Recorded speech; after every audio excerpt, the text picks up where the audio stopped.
Hello and welcome guys. Make yourselves comfortable and enjoy. Don't forget to go and support the original author. He put a lot of effort into this. Well, let's continue now. This is Necromancer of the Shadows, chapter 251. A few years ago, which is not much time for someone like Alistria, she found out that Baphomet was sending his essence into many lower level worlds. Using their essence, people can create a clone of themselves. After creating their clone, they can plant a wisp of their consciousness into the clone to control it. The power of the clone depends on the amount of essence you used while creating it. With the help of a wisp of consciousness, the clone will be able to move independently. You can give it general instructions, and it will act the way you instructed it. Since the clone is made of your essence and consciousness, you can even control it by yourself. Baphomet was using his essence to create many clones, and was sending them to many lower level worlds. After knowing Baphomet was sending his clones into the lower level world, she was curious. The reason for her curiosity was that, in truth, sending your essence clone into lower level world is useless. Even with their clones, people who are above S rank can't enter into lower level worlds. If a person with a higher level sent his clone into lower level world, that clone will be sent into a dungeon of that world instead of directly appearing into that world. After appearing in the dungeon, that clone will be destroyed by the rules of the dungeon. Even if that clone survives somehow, it will not be able to leave that dungeon, and will just turn into another monster of that dungeon. She knew Baphomet is not an idiot, and there must be a reason why he is sending his clones into the dungeons of lower level worlds. She wanted to know what is he trying to do, so she also thought about sending her clone into one of the worlds where Baphomet sent his clone to see if there is something different in that world. But just like what happened normally, her clone was sent into a dungeon of that world, and she lost her connection with it after that. Even though her clone was not destroyed by the rules of the dungeon, she knew it turned into a mindless monster of that dungeon. Before sending her clone, she thought she will find something different in the worlds where Baphomet sent his clones, and she might be able to enter in that world using her clone. But after what happened to her clone, she confirmed that those worlds are the same as others, and people can't enter there even with their clones. After knowing those worlds are the same as the other worlds, she became even more curious as to why he was sending his clones to those worlds. After thinking, she reached at two conclusions. First, somehow Baphomet can ignore the rules of the world, and his clones can enter the lower level worlds without being sent into the dungeons. Second, his clones are still sent into the dungeon, but he is somehow able to preserve their ego, and they did not turn into mindless monsters after being sent into the dungeon. She knew the chances of her first conclusion being true are quite low, since it is not easy to ignore the laws of the worlds. But even after reaching at these conclusions, she wasn't able to guess the proper reason why Baphomet is sending his clones into lower level worlds. Honestly, there is just one reason why she wanted to know what Baphomet is trying to do. And that reason is she is bored. She is bored because she has nothing else to do. To relieve her boredom, she started to find out what Baphomet is trying to do. In past, when she reached at the conclusion that Baphomet can somehow ignore the rule of the dungeon, she was not even surprised. It might be a very big deal for other people, but she just treated it like a regular event. Very few things can surprise a person like her who is alive for thousands of years. After leaving for so long, Alistria believed there will not be anything in this world that will surprise her anymore. But after absorbing the essence that just came back, she was not surprised. She was actually shocked to her core. There were many things that were wrong with the essence that came back. Like its quantity was not even 1/10 of the original essence that she sent into the lower level world. Or the fact that the essence was in very bad shape. It was like someone completely destroyed it with brute force. But she was not shocked because of the missing amount of the essence or the fact that it was in very bad shape. She was shocked because of one of the scenes she saw through the essence. Since most of the essence was missing and the essence she received was in very bad shape, she was just able to see very few memories of her clone. Alistria saw all this time her clone did nothing and just sat in the same place. But in one of the memories, she saw her clone fighting against 3 black-colored monsters. Generally, she would have never paid any attention to those 3 monsters, because she can kill monsters like them with just a flick of her finger. But the reason she was shocked was because of their look. Just by looking at the black hippo, panther and cyclops, she recognized what they were. Shadow undeads. Alistria muttered in a trembling voice. She tried to see if there was anything else in the memories she received, but she wasn't able to find anything other than some scenes where her clone fought against 3 shadow undeads. How is this possible? Alistria felt her mind going blank for the first time in thousands of years, and her body trembled. It can't be real. There is definitely something wrong. He is already dead, and there is no way someone else can create them. Alistria started to speak like she was trying to convince herself. But then she thought about Baphomet, and her eyes trembled. Could it be the reason Baphomet is sending his clones into different worlds is related to this? Alistria said and narrowed her eyes. I was not planning to barge there uninvited, but looks like now I don't have a choice. The next second Alistria disappeared from her place, leaving behind the giant tree of life alone. Chapter 252. A white light flashed, and Evan appeared before the entrance portal of the Verdant Wilds dungeon. He looked at the portal of the dungeon for some time, feeling puzzled about all the things that just happened. After some time he took a deep breath and started to walk away from there. There were many things going on into his mind, especially the way he just learned the language of elves. All this time he was thinking that the scenes he saw during his advancement were just normal dreams. But after what just happened he started to doubt whether they were just dreams or not. He was extremely confused about why he remembered that scene from his dreams, and how he learned the language of elves just after remembering that scene. Even though he is not very smart, he is not a complete idiot either. From the way things are happening with him, he knew there is definitely something wrong. While walking, he used share senses and asked the shadow elf if she is the one who taught him elf language somehow. But the shadow elf denied him and told him she didn't do anything. He did not ask anything else from her for now because his mind was in a complete mess. Soon he reached at the gate of the dungeon, where he saw the same 2 guards whom he saw when he entered the dungeon. It is been 3 days since he entered the dungeon, and in the minds of those 2 guards, he is already dead. This is a dungeon where even B+ rank hunters will struggle to survive, so it was not surprising they declared him dead in their mind, since he is just a D+ rank hunter in their eyes. So you can imagine their shock when they saw Evan walking out of the dungeon without any visible injury on his body. How are you still alive? The guard who checked his dungeon access card can't help but ask after seeing him. There is a sexy elf inside who is selling resurrection service. I just bought it after dying and came out alive. Do you want to try it? Or Evan said while showing a smile that doesn't look like a smile. He was already irritated after not understanding what the hell just happened in the dungeon, and after seeing how those guards were looking at him, like he is some kind of ghost, made him want to beat them up. The guard also realized he just said something wrong, and his face turned awkward. Evan was not in the mood to mess with the guard, so he gave him one last look before walking away from there. Both of the guards didn't stop him from leaving, and just watch him walk away. Hey! Do you think he was telling the truth about the sexy elf? The second guard who was there just for show till now finally spoke. I know you are desperate to show people you are also alive and part of this world. But please, don't speak nonsense just to get some attention,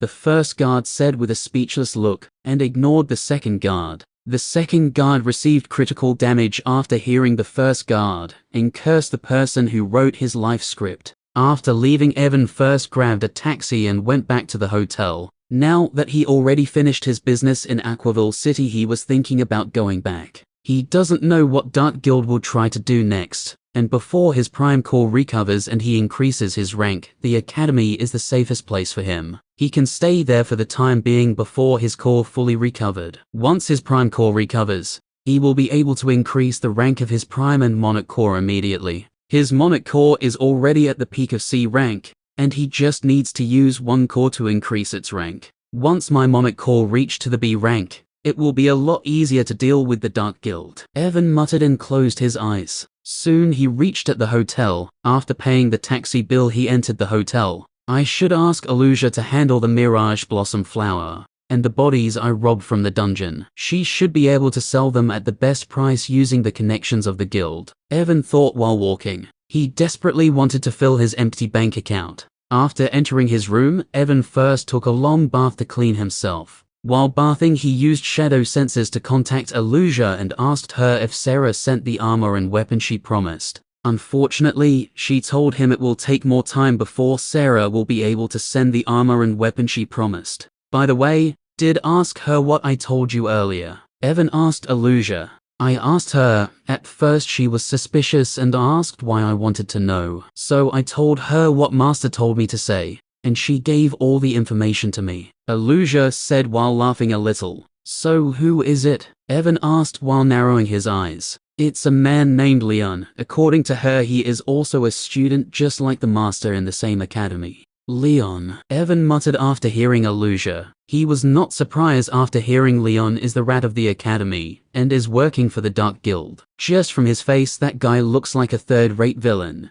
It is no wonder he is the bastard who is giving my information to Dark Guild. Evan came out from the bathroom thinking about how he will deal with Leon after going back. Since that guy is working for the Dark Guild, I can just ask Valerie to deal with him. After all, she is also being targeted by the Dark Guild, Evan said, as he sat down on the bed. But first let's see what is the golden fruit that I got from the ruins. Chapter 253. Evan took out both of the golden fruits from his shadow storage. He was not able to see them properly in the dungeon, because he put them away in a hurry. But now that he saw them from up close, he can confirm them both of the fruits were the same. They were the size of an apple and were releasing a sweet aroma. He looked at the details of one of the fruits and was immediately stunned. Mana Affinity Fruit: a rare fruit that grows only in places rich in mana. The fruit can increase your control over mana. After eating the fruit, your mana consumption for all skills will be reduced by 10%,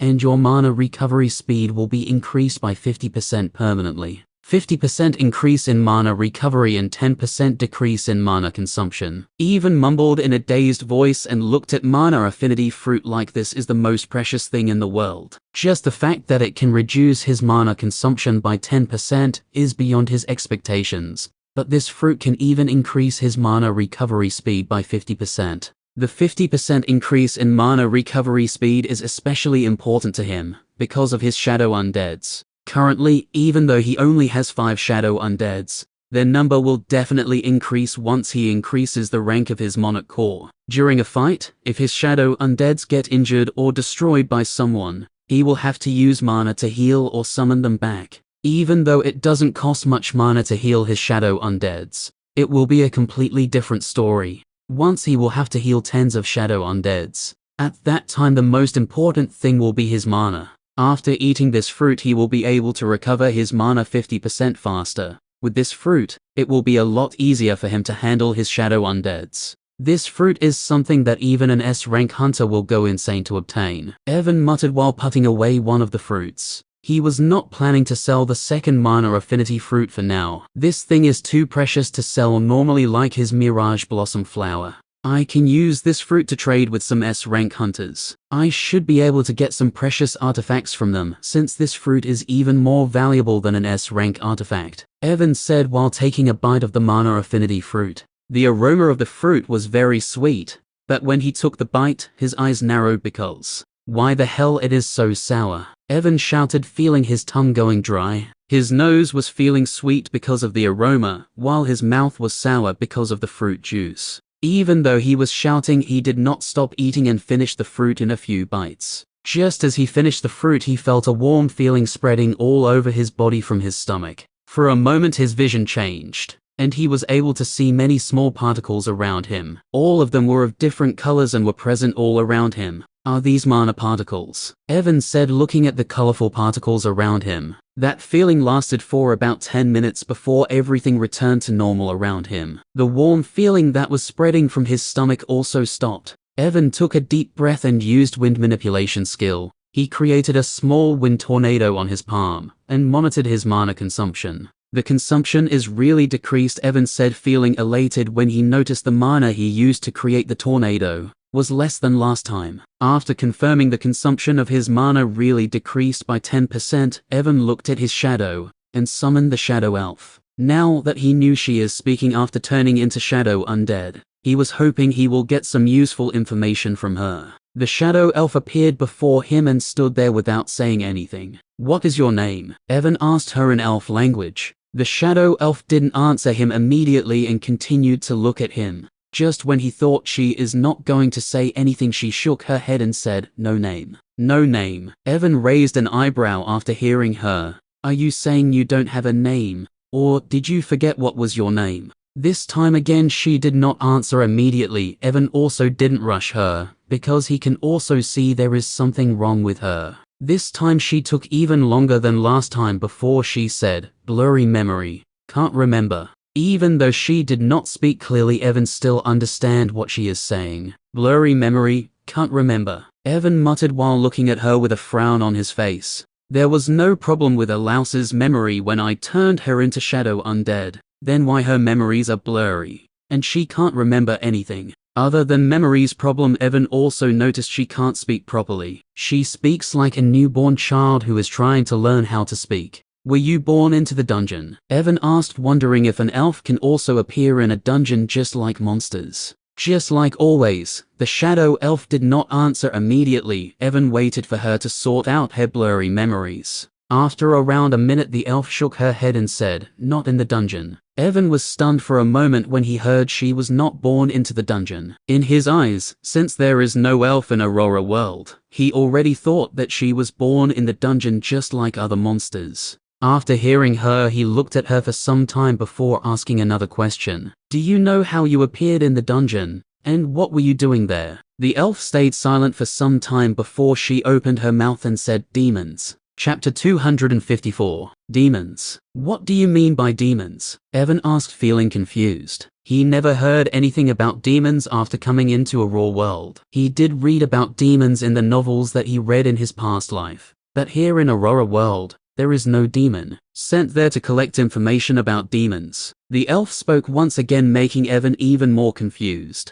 He rubbed his chin and pondered for a moment before asking, "You said you were sent there to collect information about demons, so who was the one who sent you?" "Quain." This time the elf answered immediately, surprising Evan. "Quain? Who is this Quain?" Evan asked, feeling he is finally going to get some useful information. "Don't remember." But alas, the shadow elf shook her head. Evan can just look at her speechlessly, feeling she is playing with him. "Just tell me everything that you remember." In the end, he just shook his head and asked her to tell him everything that she know. But even after he asked that, he didn't receive any kind of information from her. She just remembered some words like demon, information, and queen. She was like a newborn kid who can't even speak properly. "Did something went wrong when I used Shadow Resurrection?" Evan muttered, feeling strange that her memories are foggy, and ours doesn't remember anything properly. But Evan's mouth can't help but twitch when he remembered what happened during Shadow Resurrection. Is it even a question? Of course, everything was wrong when I used Shadow Resurrection on her, Evan shouted inside his mind while rubbing his temples. He looked at the shadow elf who was standing silently and took a deep breath. "Forget it.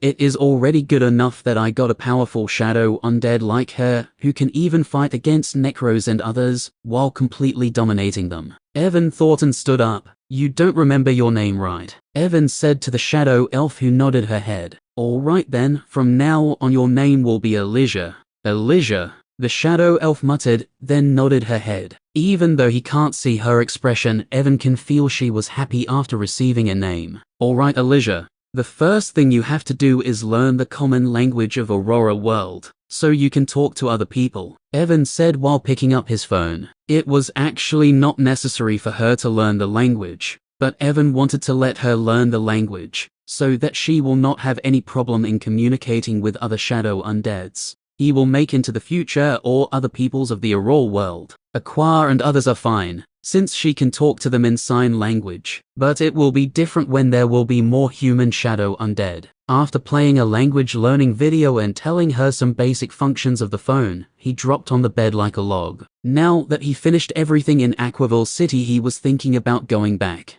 "I will give all the bodies and the Mirage Blossom flower I got from the dungeon to Illusia tomorrow, and will leave for the Estrate City," Evan said, and closed his eyes. Soon he fall asleep because of exhaustion. Just as he fall asleep, Aqua and others came out from his shadow storage and started to watch language video along with Elijah. When Evan woke up after sleeping, he saw Elijah and others were still watching the language video. He didn't bother them, and after washing his face went out to get some fresh air and eat something. When he reached at the dining room of the hotel, he realized his bank account is completely empty. So he contacted Aluja through shadow senses and asked her to transfer some money into his bank account. Since he didn't bring his phone with him, he didn't know how many credits she transferred to him. But he didn't care since he knew it will be enough for him to at least eat whatever he wants. After eating and paying his bill with his card, he strolled around the city for some time since it was his last day here. Without realizing, I spent almost 1.5 months here, Evan muttered while looking at the river.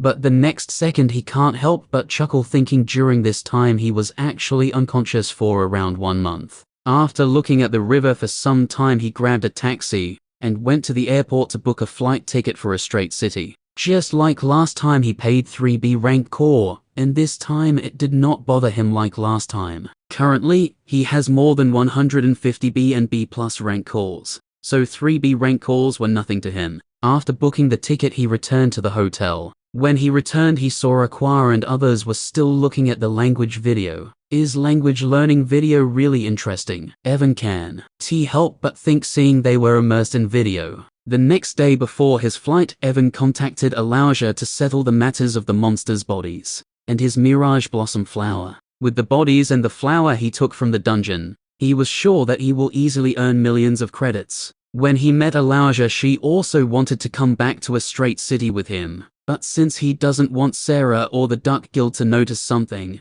he has no choice but to ask her to stay there for the time being. After dealing with all the matters, he was finally ready to leave the Aquaville city. While going to the airport, Evan felt a little regretful, remembering how he destroyed Layla's jet. If I was conscious at that time and held back a little, I would have returned to a straight city in my personal jet, Evan thought while shaking his head. Soon he arrived at the airport and took the flight to return to a straight city successfully. Chapter 255. After the plane landed, Evan walked out from the airport alone. This time he didn't meet any familiar person on the plane. Finally back to a start city, Evan muttered while stretching his body. After stretching his body, he started to walk away from the airport. He didn't walk towards the taxi stand because he was planning to go back using his hoverboard. His legs were still numb after sitting for 1 whole day on the plane, so instead of going back in the taxi, he decided to use his hoverboard. I should buy a new hoverboard, this one is just a D+ rank, Evan muttered and was about to move when some 4 cars came and surrounded him from all directions. Evan was dumbfounded and felt like he is watching a classic kidnapping scene from an old movie. The gate of the cars opened and some men came out from the cars. There were 12 men in total, and most of them were C or C+ rank hunters. Only one man among them was at B rank. The B rank man had short black spiky hair. He was wearing a rough-looking red shirt with open buttons and black jeans, with some small iron chains attached to it. Even though it was morning, he was still wearing black sunglasses and was walking like he has the biggest DI*K in the world. When Evan looked at all of them, he surprisingly recognized some of the people and immediately understood what is happening. I completely forget why I left a start city so soon after the end of the exam, Evan thought while looking at some people who were actually the group of Terror Brothers. These people tried to capture him on someone's order on the day he was leaving the city, but in the end all of them were beaten down by him,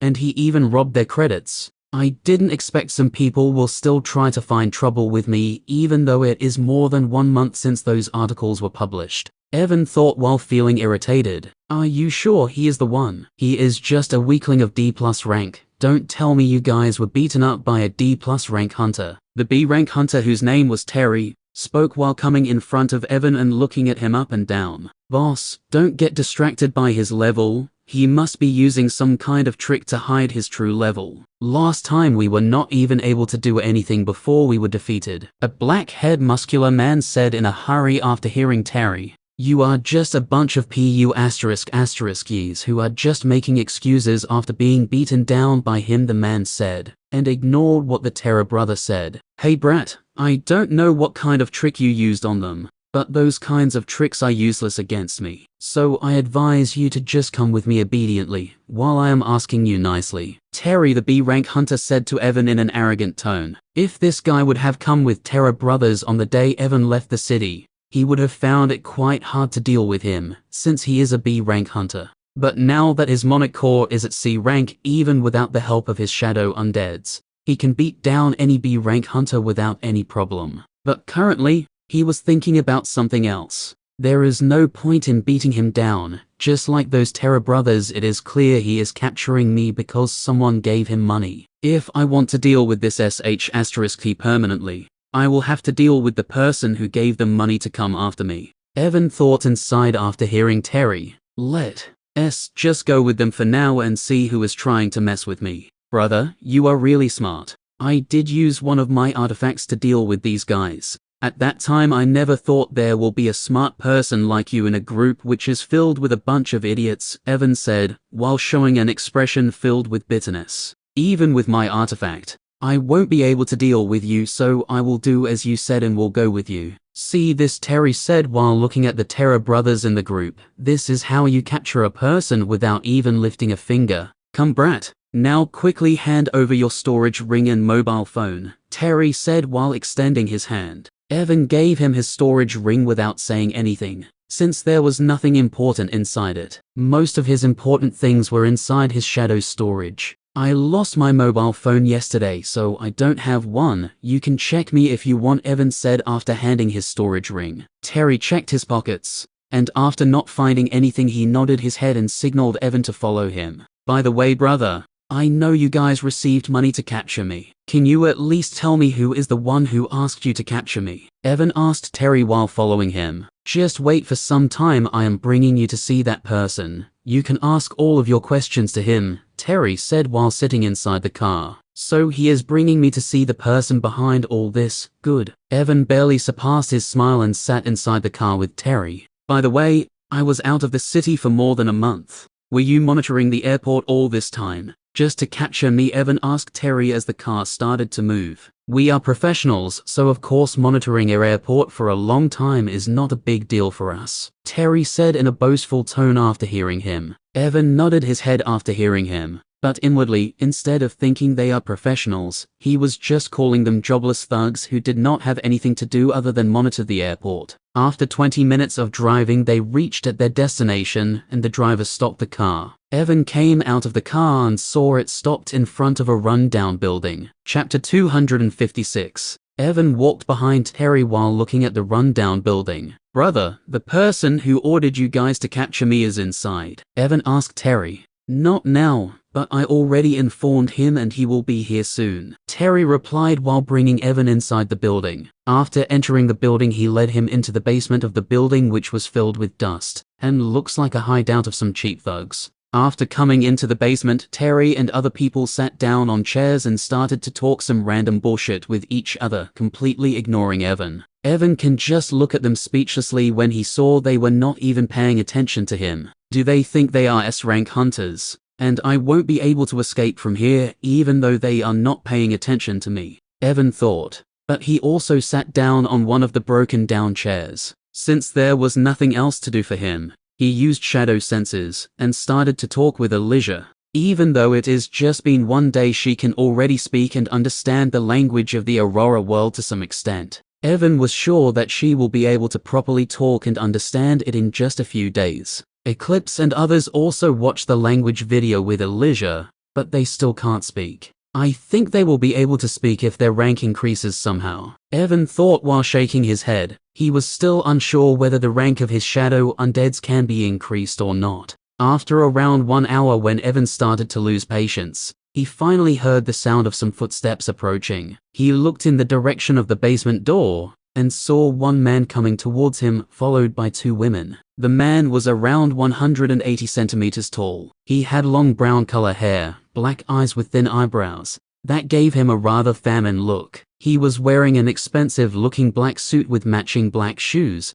and was walking like his D.I*K is even bigger than Terry's. Both of the women behind the man were wearing black glasses and black suits, looking like his bodyguards. The man was at B rank, while both of the women were at B+ rank. All in all, in Evan's eyes, the man looks like a modern-day retired young master who is out for a walk to show his wealth. Terry and others also noticed the man and stood up after seeing him. Is he the one who asked you to bring me here? Evan asked Terry after seeing the man. Terry just nodded his head and walked towards the man. According to our agreement, I brought him here. I hope I will receive the rest of my money soon, Terry said to the man after approaching him. Don't worry, I am the future guildmaster of the Arcane Scribes, so I will definitely keep my word, the man said and signaled one of the women who was standing behind him. Seeing his signal, the woman took out her phone, and after a moment Terry received a message on his phone informing him he just received 3 million credits.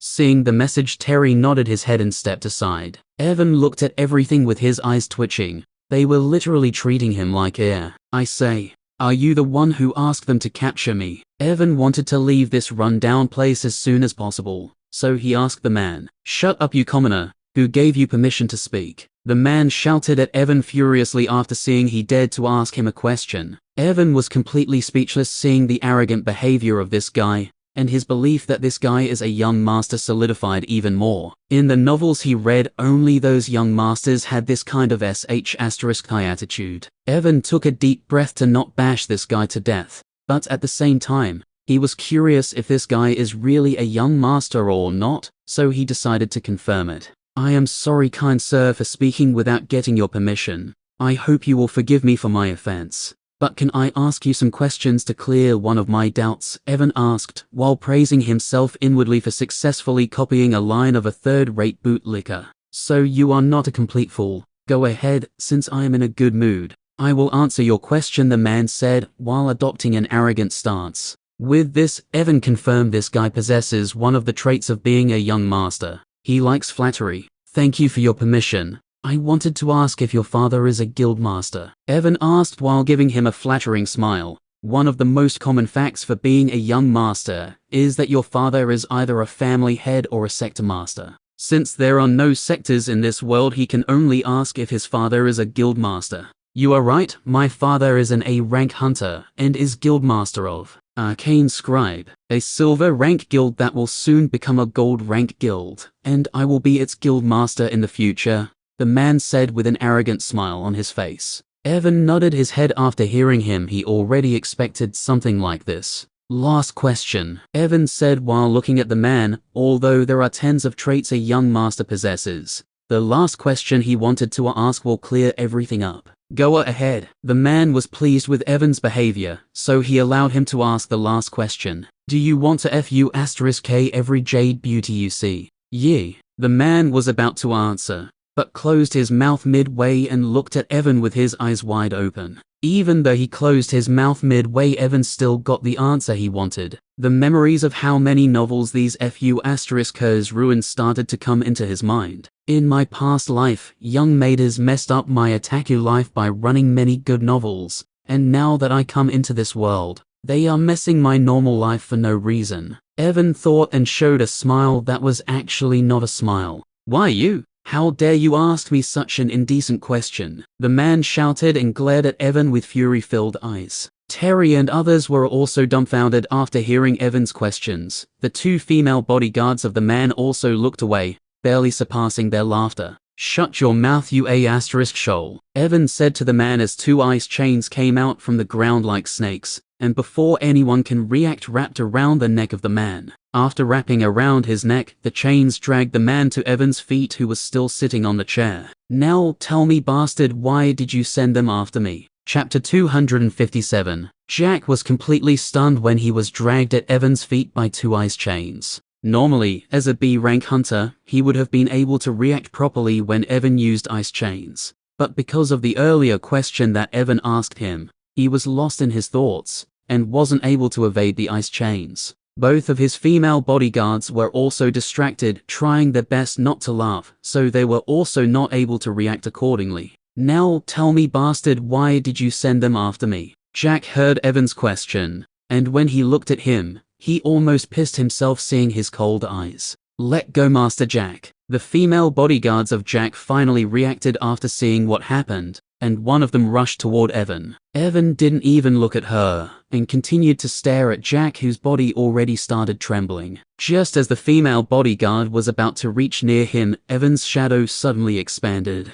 and a giant hand came out from it swinging a tree club at the rushing bodyguard. The female bodyguard was caught completely off guard and tried to block the tree club by crossing her arms in front of her. Crack dash. The sound of bone cracking rang out, followed by a painful scream of the bodyguard as she was blown away by the impact of the tree club. Terry and others were shocked when they saw a giant black cyclops appear there out of nowhere while holding a tree club. When they saw the cyclops was standing in front of Evan, they immediately understood who summoned it. Seeing the cyclops, Terry remembered how he acted in front of Evan earlier and felt his legs shaking. The second bodyguard who stayed behind was also shocked, seeing her partner was blown away with just a single attack and did not dare to rush at Cyclops recklessly. Evan did not care about them. He grabbed the ice chain and pulled Jack's face closer to him, who was looking at the Cyclops with his eyes wide open. "So tell me, why did you send them after me?" he asked Jack once again after pulling his face closer.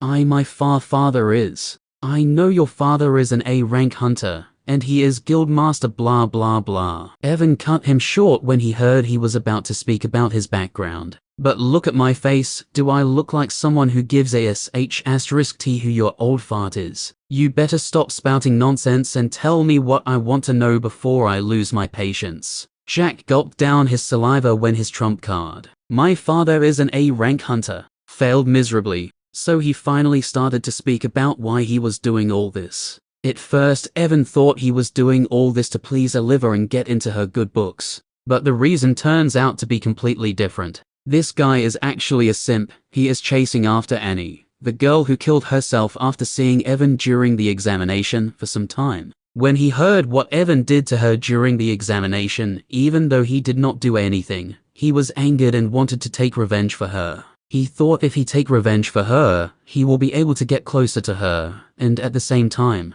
he will also please an A+ rank hunter like Olivia. He is just a stupid who wanted to get under the skirt of Jade Beauty, nothing more than that. What else you can expect from a young master? Evan thought while looking at Jack with dead eyes. The moment he realized this guy is a young master, he should have guessed that he was doing all of these things to get under the skirt of another Jade Beauty. He was feeling ashamed that he thought this guy was doing all of this to increase the influence of his guild by getting in the good books of Olivia. He looked at Jack once again and surpassed his urge to sigh. "You thought about doing all this after seeing those articles, right?" Yes, Jack nodded his head after hearing Evan's question. When Jack's second bodyguard saw Evan was not doing anything to Jack, she silently rushed towards her partner, who was blown away by Necros earlier. Evan and Necros noticed her, but they did not stop her. Even though she was not seriously injured, the bones of both of her hands were still broken. "Do you know who is the one behind those articles?" This. Hearing Evan's question, Jack hesitated for a moment. Seeing his hesitation, Evan narrowed his eyes. Ugh. The next second, Jack felt a throwing pain in his head and dropped to the ground. "If you know anything, just tell me, or you are in for a long session of torture," Evan said and stopped using his mind suppression skill. Just what the hell is wrong with this guy? Jack thought while trying to stand up. He can't understand how can a D+ rank hunter subdued him like this. It is not that he did not think about using his skill and get away from Evan all this time. The truth is he can't. When Evan dragged him beside him, he also used Dimensional Shadow Bullet skill, and a small black bullet was hovering right before Jack's chest all this time. The moment Jack thought about using his skill, he saw the bullet moving forward, and he knew the bullet will pierce his heart before he can fully activate his skill. If this was before, Evan might not be able to feel when Jack is going to use his skills, but after eating mana affinity fruit,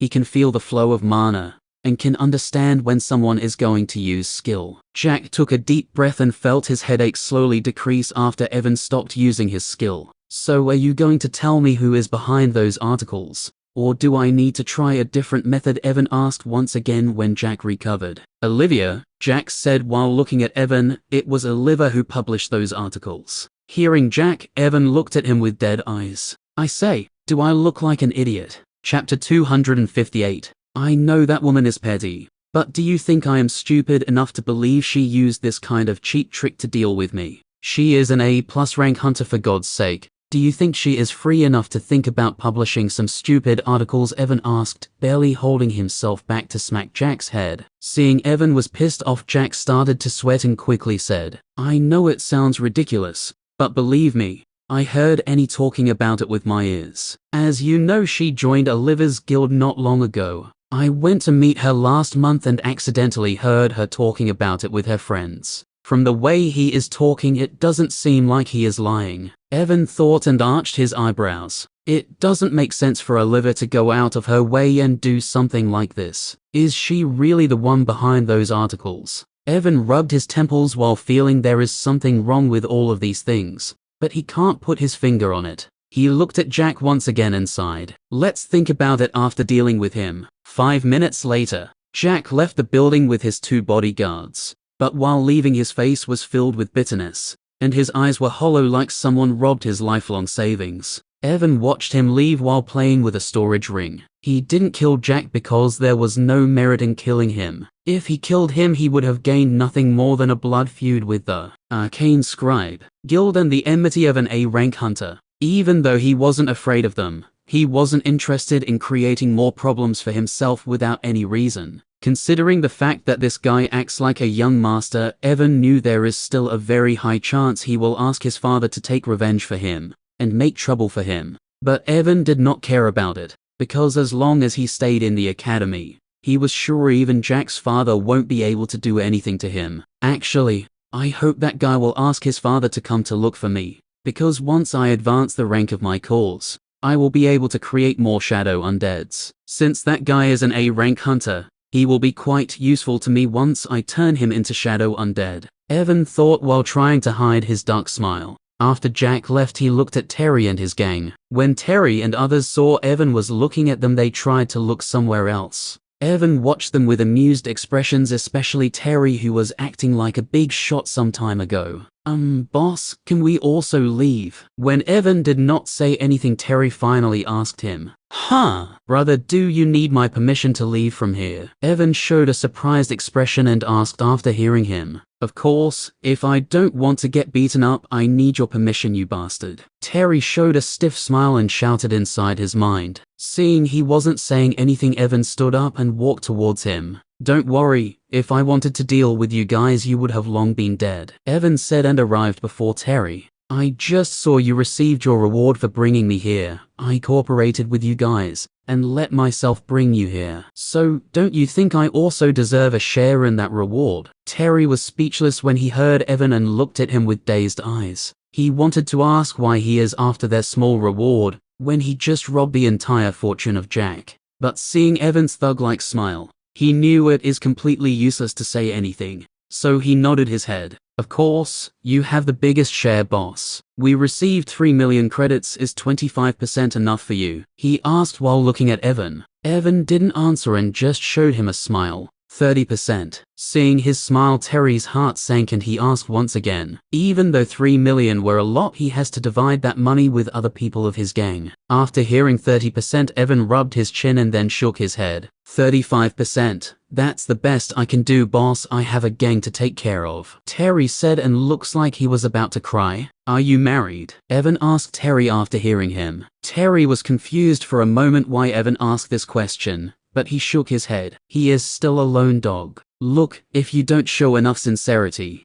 you will never be able to say the line, I have a family to take care of, Evan said, while pointing Terry to look downwards. When Terry looked down following Evan, he saw a small black bullet just inches away from blowing away his balls. Terry's face instantly turned white, and he looked at Evan with a horrified look. 60%. He instantly shouted without hesitating even for a moment. Evan nodded his head after hearing him and the bullet disappeared. Terry sighed in relief seeing the bullet disappear. Boss, tell me your account number, I will send you your money, Terry said to Evan while wiping away sweat from his forehead. Earlier you said you guys are professional in keeping an eye on people, right? Evan didn't tell him his bank account number, instead he asked him. Terry was confused after hearing him, but he still nodded his head. Then I have a job for you, Evan said, and told them what they have to do. What do you think? Can you guys do this? Evan asked after telling them everything. Don't worry, boss, we are best when it comes to these kinds of things, Terry said while patting his chest. But boss, this task is not easy. So the payment, Terry said while scratching the back of his head. Oh, payment, don't worry about it. You can keep the 60% you were about to give me. I think it should be enough, right? Evan asked with a smile on his face. Terry was dazed for a moment after hearing him, even though he received a new task, and he even got the task payment in advance. He was feeling there is something wrong with all of these things. Is it enough? Evan asked once again when Terry did not answer him. Yes, boss, it is enough. Terry come out from his daze after hearing him and nodded his head. Good then, Evan said and started to walk away from there. Let me know if you find anything. If you can find something useful, I will give you double the amount of payment that I just give you. Hearing what Evan just said, not only Terry's, even the eyes of other people present there lit up. Don't worry, boss, we will not disappoint you, Terry shouted as he watched Evan leaving the basement. Chapter 259. After leaving the run-down building, Evan used his hoverboard to go back to the academy. While going back, he was looking at his phone screen from time to time. On his phone screen, there was a message showing his current bank balance. So this is how it feels like when you have millions of credits in your account, Evan said, while pinching himself to confirm it is not a dream. 22 million. I can finally say hello to the life of a rich young hunter. But seriously, to think Elijah sent me 15 million credits 2 days ago when I asked her for some money to eat dinner, Evan said while shaking his head. Earlier he got only 7 million credits from Jack. The rest of the credits came from Elijah. Evan was completely shocked when he saw he has 22 million credits, after receiving 7 million from Jack. When Elijah sent him money 2 days ago, he didn't check it, because his phone was with Elijah at that time, who was learning language from it. Now I can buy a house outside of the academy, but it will be good for me to stay in the academy for the time being before my core healed, Evan muttered and finally put away his phone. Soon he returned to the academy and proceeded towards his room. For now, he has nothing to do other than wait for his prime core to completely recover. The tournament between academy will happen after 2 months. Since he performed well in the examination, Evan was sure he will be able to take part in it without any problems.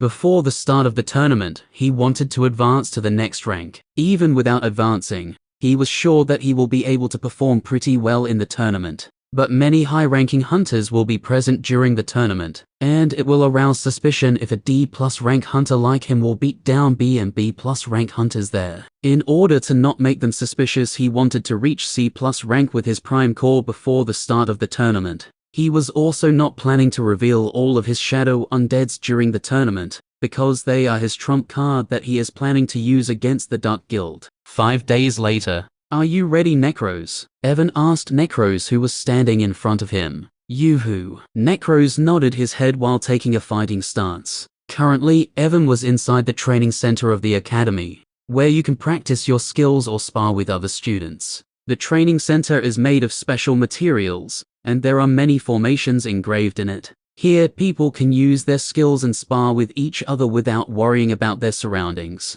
It has been 5 days since Evan came back to the academy. During this time he trained himself in the training center and tried to adapt to his new power after reaching C rank. Most of the time he sparred with Elijah, who is surprisingly quite good in close combat. Evan already knew he is not proficient in using weapons like swords and spears. Even when he uses Wind Fury, he just tries to amplify the attack power of wind manipulation through it. While using it, he just swings it like a brute and uses it like a knife to cut down his enemy. But he doesn't really care about it, because instead of using weapons, he prefers to fight using his fists. Which is why he was training his close combat skills with Elijah for the past few days. And the results of his training were pretty obvious. Evan and Necros rushed towards each other at the same time. When Nurkal dashed towards Evan, the ground of the training center started to shake. In front of Necros, who is 5 meters tall, Evan was looking like a small ant.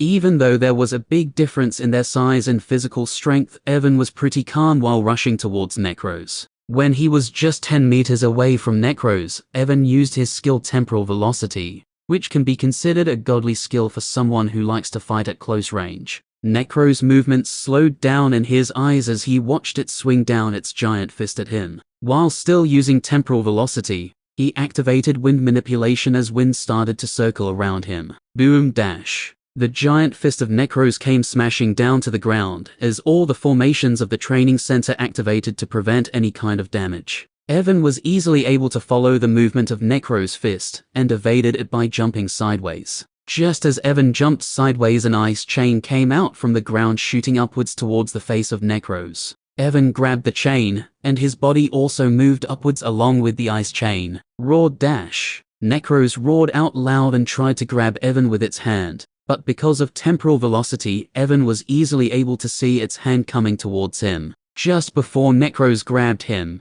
he left the ice chain, and Necros caught the ice chain instead of him. When Necros grabbed the ice chain moved like a snake, and wrapped itself around its hand. At the same time, when Evan left the ice chain, a second ice chain came out from the ground, moving towards Necros' face even faster than the previous one. Evan grabbed this ice chain in mid-air, and arrived before the face of Necros in an instant. Necros tried to use its other hand to grab Evan once again, but he ignored it. A light blue layer of mana appeared around him as he used mana reinforcement. All the skills Evan was using were deactivated because of using mana reinforcement. After using mana reinforcement, he clenched his hand as mana gathered around his fist, and just when Necros' hand was about to grab him, he punched Necros right in the middle of its eye. If it was a normal Cyclops, its eye would have definitely exploded. But since Necros was a shadow undead, nothing like that happened. The purple flame in its eye continues to burn even after taking that punch.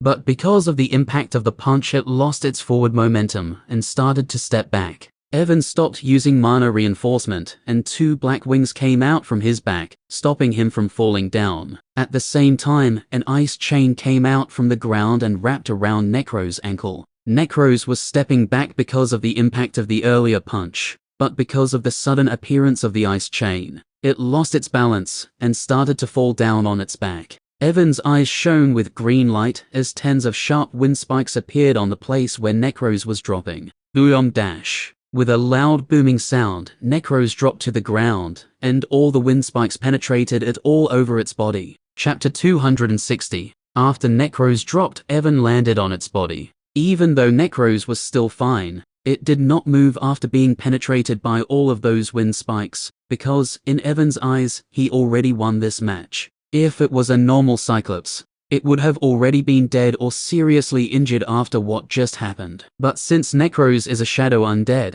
it doesn't have any vital points and was still fine. Evan was considering Necros a real Cyclops, so there was no point to fight against it anymore. Evan sat down on the giant body of Necros while deep in thought. Even though he improved quite a bit in the last 5 days, he still can't fight against Elijah properly. She is still a monster who can fight against Aqua and others at the same time without losing. When Evan fought against her, he finds out that he can't react to her attacks properly. The reason for this was because of her high physical strength. Even though he turned her into Shadow Undead, she can still use Light Element just like before, and can even strengthen her body with it. While fighting against her, even though he can see her attacks coming thanks to his skill Temporal Velocity, his body is still too slow to dodge those attacks. He can just see those attacks coming, but can't dodge them even with a 30% increase in his agility by Temporal Velocity. If I can enhance my physical abilities, I will be able to react properly to her attacks.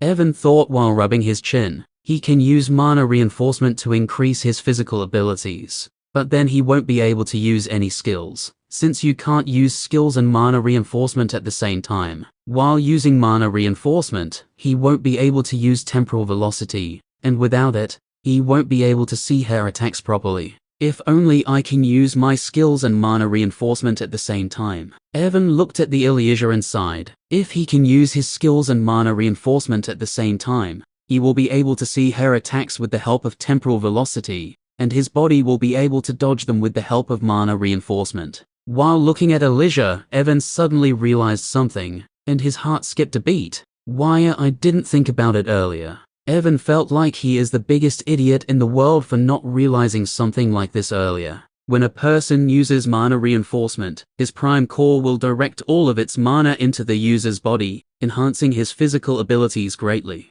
But if the user tries to use the skill during this time, the flow of mana in his body will be disturbed, and mana reinforcement will stop working. But Evan is different. Along with his Prime Core, he also has his Monarch Core. During all this time he never thought about using them separately. If I use my Prime Core for mana reinforcement, and my Monarch Core for skills, wouldn't I will be able to use both of them at the same time? Evan muttered, and an excited expression appeared on his face. He wanted to try this out immediately, so he jumped down from Necro's body, and stood in the middle of the training center. He first used mana reinforcement, and a light blue layer mixed with faint black appeared around his body. After reaching to C rank, he can use mana reinforcement to its full power, without suffering any backlash like before. Evan furrowed his eyebrows after using mana reinforcement, because when he used it, the mana from both of his cores was directed into his body. He just wanted to use the mana of his Prime Core, but his Monarch Core also directed its mana into his body. He stopped using mana reinforcement and took a deep breath. After taking a deep breath, he once again used mana reinforcement through his Prime Core and tried to control the mana of his Monarch Core, so that it will not direct its mana into his body. But he was only able to stop it for some seconds before it once again followed the mana of Prime Core. It is not easy to control the mana of both of the cores at the same time. Evan muttered when he failed to control the mana of his cores properly. But he was not discouraged by it, and continued to try it. After restlessly trying for 5 hours, he was finally able to stop the mana of his Monarch Core to follow after his Prime Core. It was just the first step, but it took me 5 hours. If not for the fact that I ate mana affinity fruit, and my control over mana increased, I am afraid it would have taken me at least 1 day to reach this step. Evan muttered and carefully controlled the mana of his Monarch Core. While still using mana reinforcement through his Prime Core, he tried to activate his Ice Chain skill through his Monarch Core. But just as he activated the skill,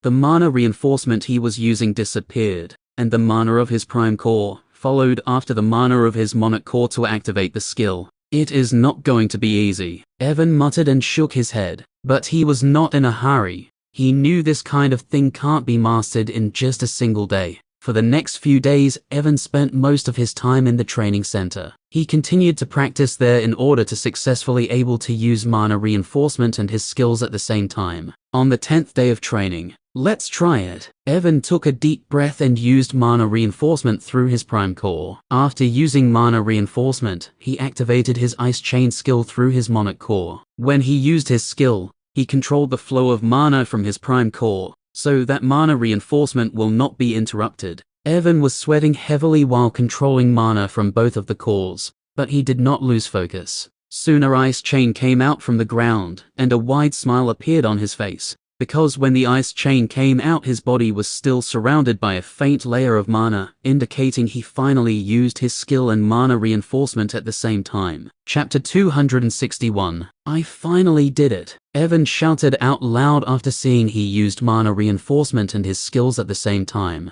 But just as he shouted, he once again lost control over his mana, and mana reinforcement ended there. When Evan noticed this, he wasn't discouraged. Even though it was just for a few seconds, he was successful. Now that I can control the mana of both of the cores, it won't take long before I will be able to use both of them in the battle. Evan muttered and looked at his shadow undeads, who were standing at the side of the training center like cheerleaders. I should spar with them since it is the best way to improve my control. Evan thought and was about to spar with his shadow undeads when an announcement rang out all over the academy. All students gather in Academy's hall in 30 minutes. Evan was taken aback when he heard the announcement, and wondered why they were being summoned. He looked at himself and saw he was drenched in sweat. He started training his mana reinforcement and skills 10 days ago. During this time he rarely left the training center and spent most of his time here. I should take a bath before going there, Evan thought, and called back his shadow undeads into his shadow storage. After calling them back, he left the training center and made his way towards his room. When he was done bathing, it was almost time to gather in the Academy's hall.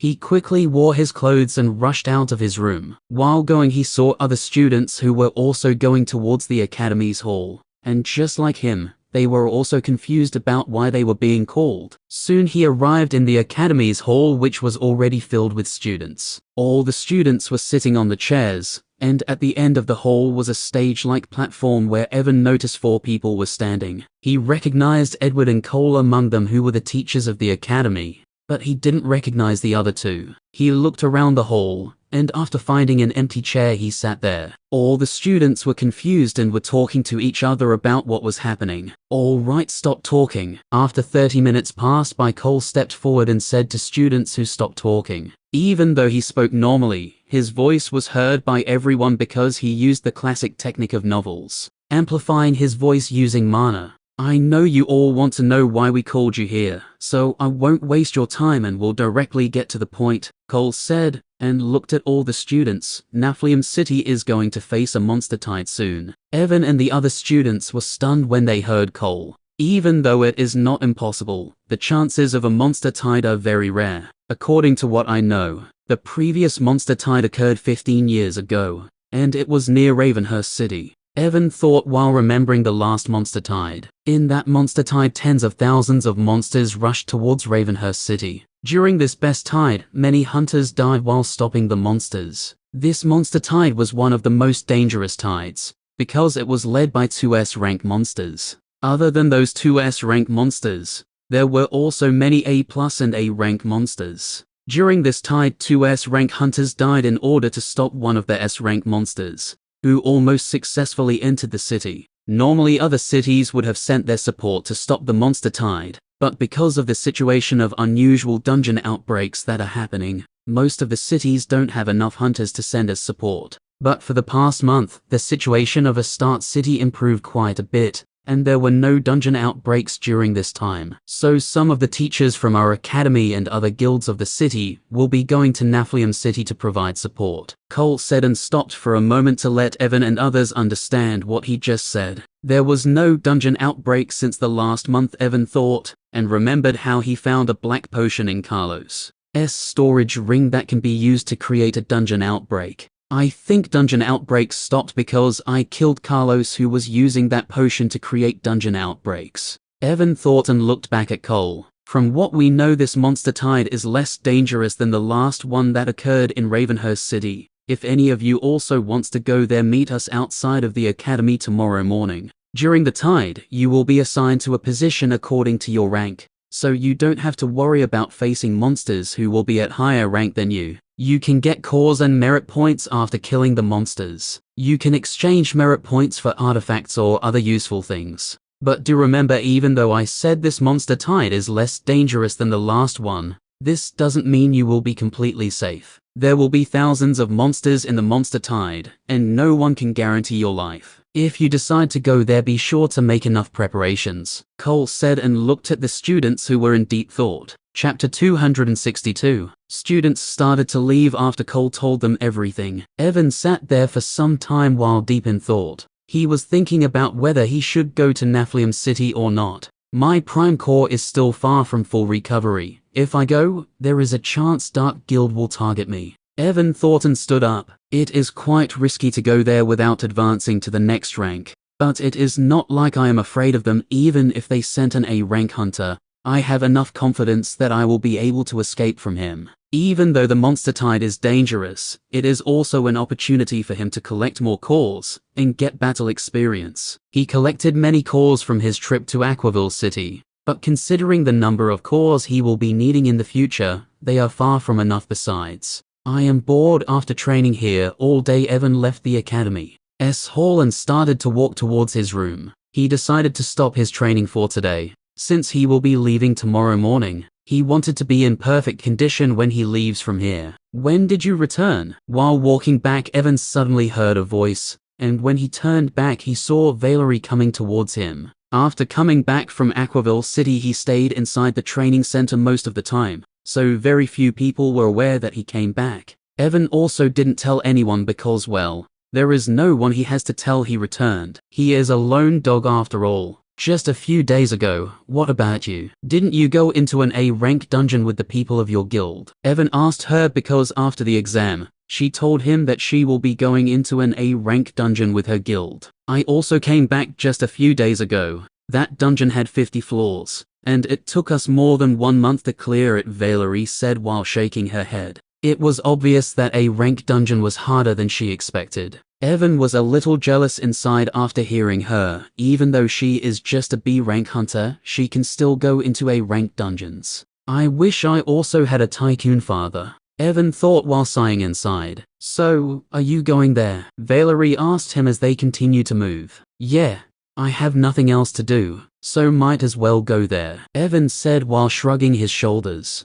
I also wanted to go, but I have to deal with some things so I won't be able to go there, Valerie said while sounding downcast. Why are you looking downcast? It's not like it is a big deal, Evan asked her when he saw her downcast look. According to him, there is no need for her to sound upset even if she doesn't go there. It is not like she will lose anything. With her background, she can easily get cause for increasing her rank. As for the merits that can be exchanged for artifacts or other precious things, he was sure she already have enough artifacts with her. What do you know? Valerie said while glaring at him. It is Monster Tide, a real freaking Monster Tide. Thousands of monsters will gather at the same place and will fight against the hunters. Don't tell me you never thought about seeing a fight between thousands of monsters and hunters. A fight where hunters will kill all the monsters and save the city. So she just wanted to go there to watch hunters fight against monsters, Evan thought while holding himself back to not give her a dropkick.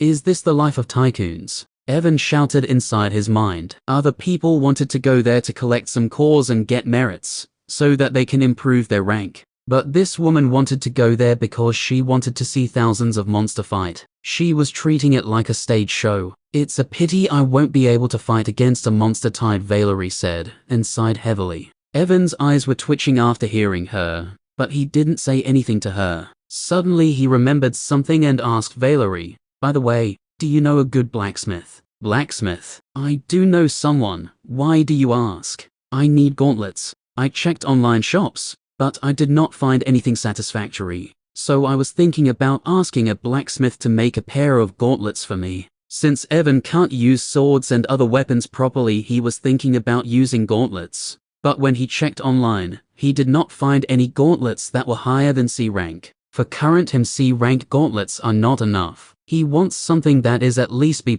rank. So he was thinking about asking a blacksmith who can make them for him. Naturally, you did not find gauntlets because very few people use them, Valerie said after hearing him. I can introduce you to him, but do you have materials for making your gauntlets? Do I need to provide materials myself? Can't that blacksmith use something from his shop? I will pay him for his materials as well, Evan asked while raising an eyebrow. Even though it is not necessary, it will be good if you provide the materials by yourself, because most of the time, blacksmiths will just use normal materials to make equipment for others, Valerie said, while shrugging her shoulders. Currently I don't have any good materials with me, Evan said after hearing Valerie. He can ask Alusia to look for good materials, but it will still take some time for her to collect good materials. I got something good in the A rank dungeon that I visited. I can give that to you if you can give me something of equal value, Valerie said to Evan after hearing him. Oh,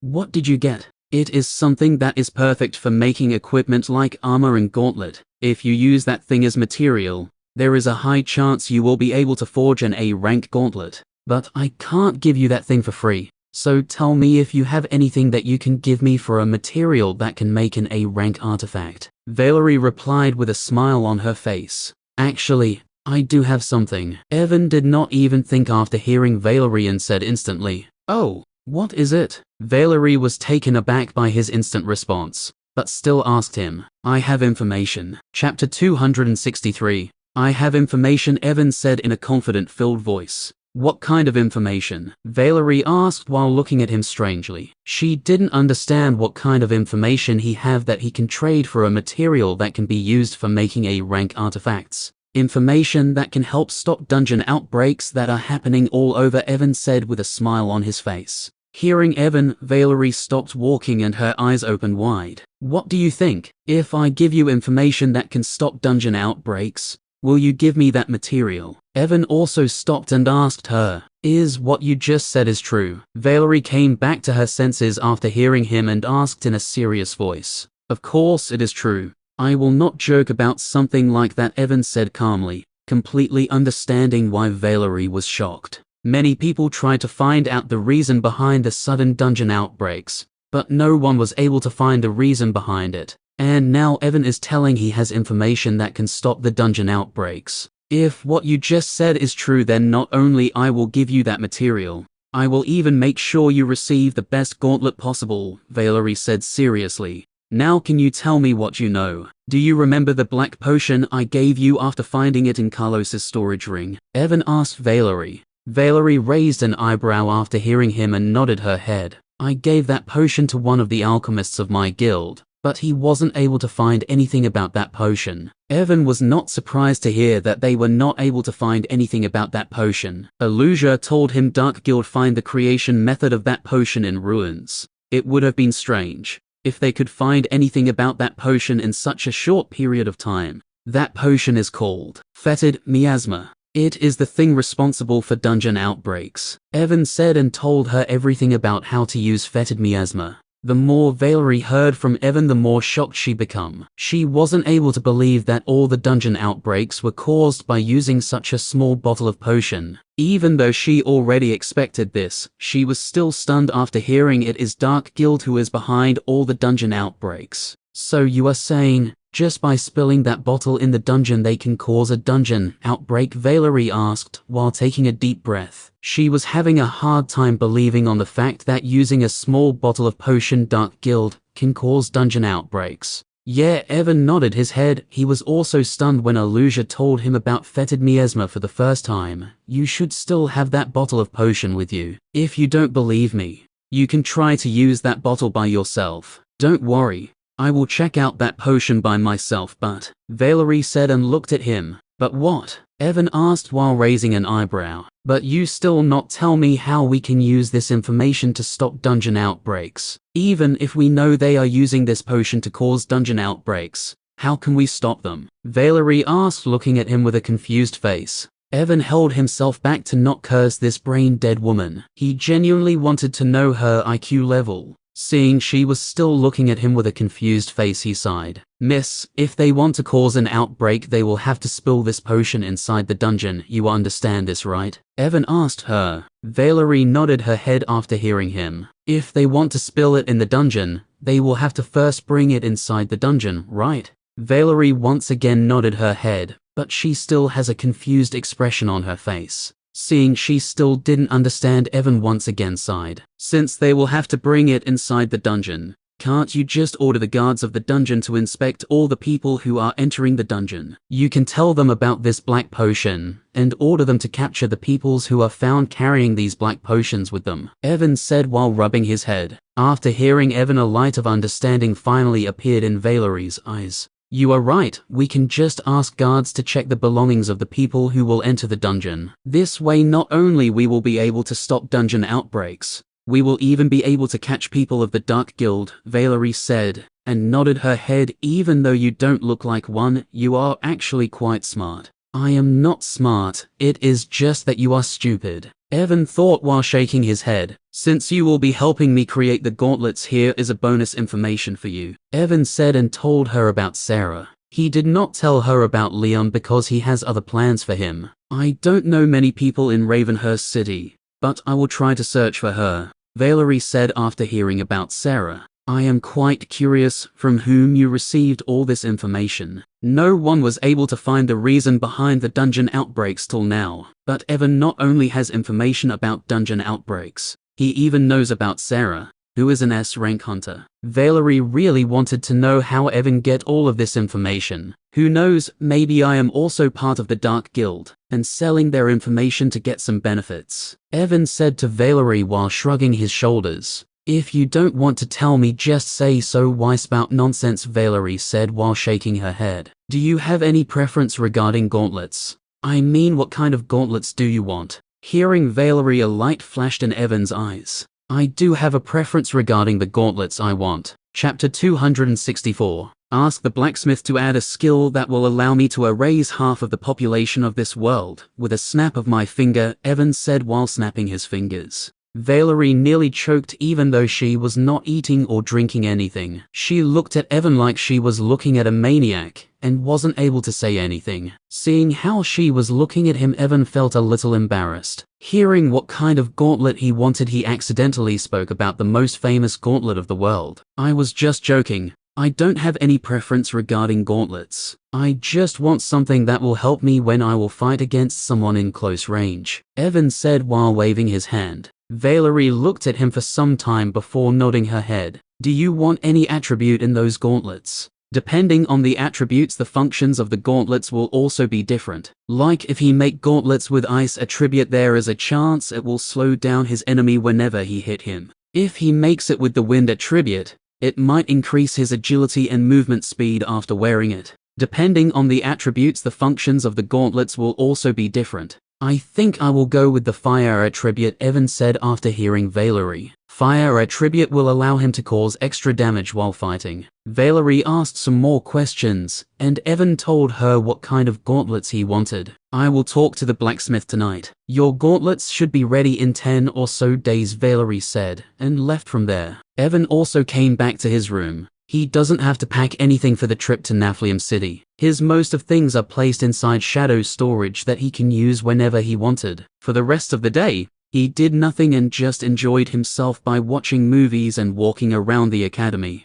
At night, he ordered an expensive dinner for himself. Now that he is a rich young hunter, he can eat whatever he wanted. It is not good to eat outside's food every day, but I don't have any choice. The level of my cooking skill is -100, and I can't even cook a simple dish. My shadow undeads are also clueless about cooking. Illusia might know how to cook, but she is not here. In future, when I can make more shadow undeads, I will definitely get the shadow of a good cook, Evan thought while eating his dinner. The night passed away just like that, and the next day arrived. After waking up, Evan checked his shadow storage one last time to confirm he has everything that he needed before he made his way outside the academy. When he came out, he saw Edward Cole and a few more teachers of the academy, along with the 2 people who were with Cole and Edward yesterday. There were also some students, but their numbers were quite low. From what Evan can see, there were just 25 students who were going to Nephilim City. Considering there are more than 1,000 students in the academy,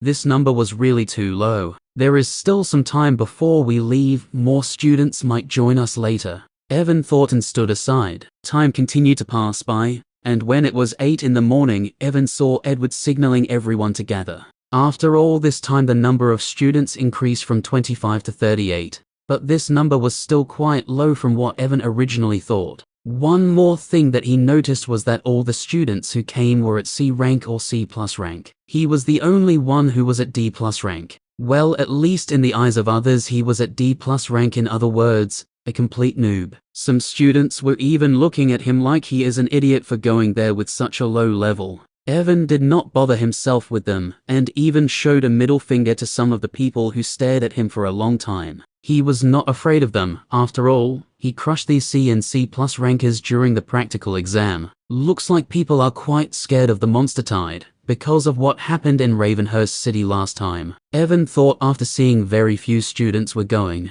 After gathering them, Edward gave them a brief explanation. They will go to the airport through the bus that the academy prepared, and leave for Nephilim City from there. A plan is already waiting for them there, and students don't have to pay for their tickets, which made Evan give them a big thumbs up. The 2 people who Evan saw yesterday are the teachers of the Clear Sky Academy, which is located in Nephilim City. According to the information, the monster tide will reach the Nephilim City in 4 days, and there is one S-rank monster who is leading the tide. Other than this S-rank monster, there are many low-level monsters in the tide as well. Through the plane, they will reach Nephilim City in 2 days, which is longer than the time it takes to reach Aquaville City. After giving them an explanation, when Edward noticed no one else was coming, they all left for the airport through the bus. Other than them, some of the guilds of the city will also go to Nephilim City, but they will go through a different plane. It did not take long for the bus to reach at the airport, and along with others, Evan once again entered the airport. The plane they were going to take was different from the plane that Evan took to go to the Aquaville City.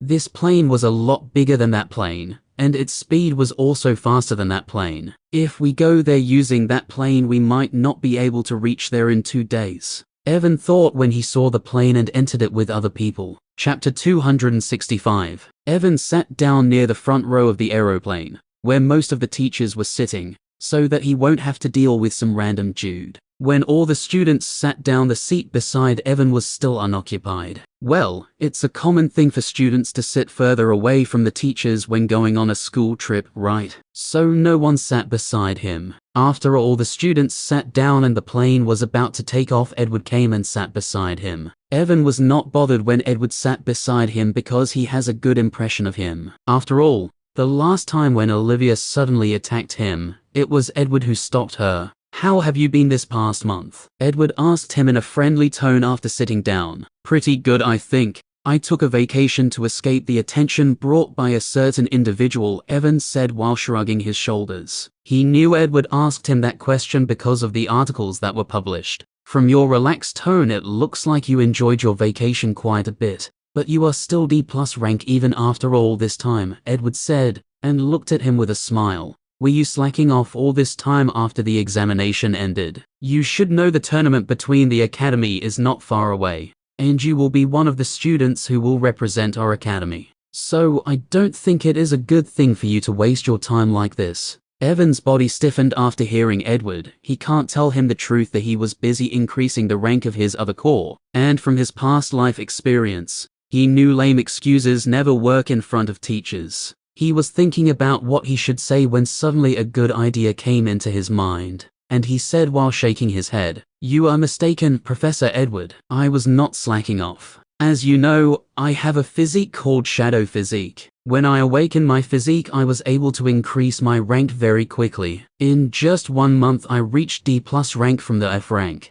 Because of increasing my rank so fast, my core was destabilized. Now I am waiting for my core to stabilize again before I can increase my rank. It should be stabilized in a few days, and I will be able to break through to C rank after that." Hearing Evan, an understanding look appeared on Edward's face. Most of the people who saw Evan's file still think that he has Shadow Physique, which he awakened not long ago. Before awakening his physique, he was just an F rank hunter, but after awakening it, he reached D+ rank in a very short period of time. Edward also knows about this, so he was fully convinced by what Evan just said. "So that's how it is, my bad. I thought you were slacking off after getting the first position in the exam," Edward said in an apologetic tone. "By the way, to fight against the monster tide, you will be assigned a position according to your rank. But I know you can fight against C and C+ rank monsters without much problem. So do you want me to help you change your position to the area of C and C+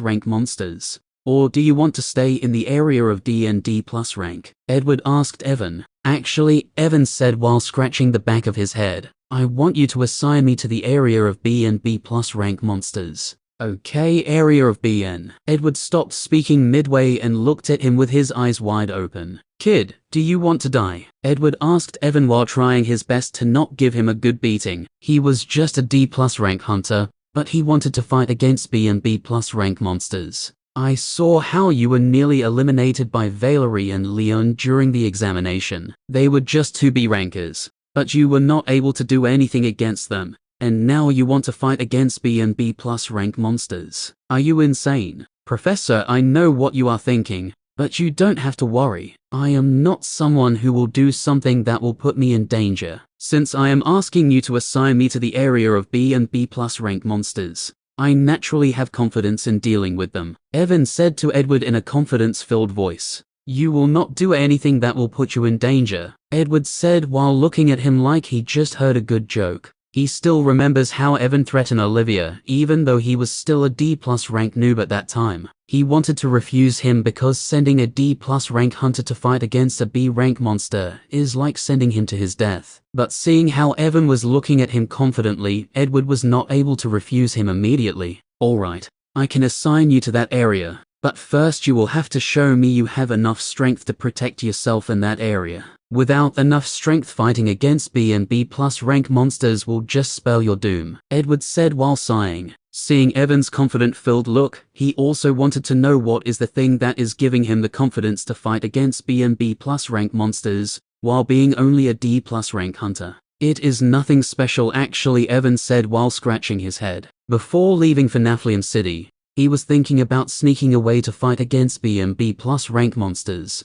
since Cole told them they will be assigned positions according to their ranks. But now that Edward is willingly giving him an easier route, there is no way he is going to miss it. "Because of my physique, I have a skill that allows me to summon one B+ rank monster to fight for me. With the help of this monster, I am confident enough in surviving in that area." After hearing Evan, Edward just looked at him without any expansions on his face for some time. Evan felt strange seeing how Edward was looking at him, but he did not say anything else. After around 1 minute, Edward rubbed his temples and said, "I think I am working too much for the past few days. Because of exhaustion, I just heard you said can summon a B+ rank monster. Sorry, but can you once again repeat what you just said?" Evan's mouth can't help but twitch after hearing Edward, but he once again repeated the same thing. After repeating, when he looked at Edward once again, he saw for some reason Edward's eyes became hollow.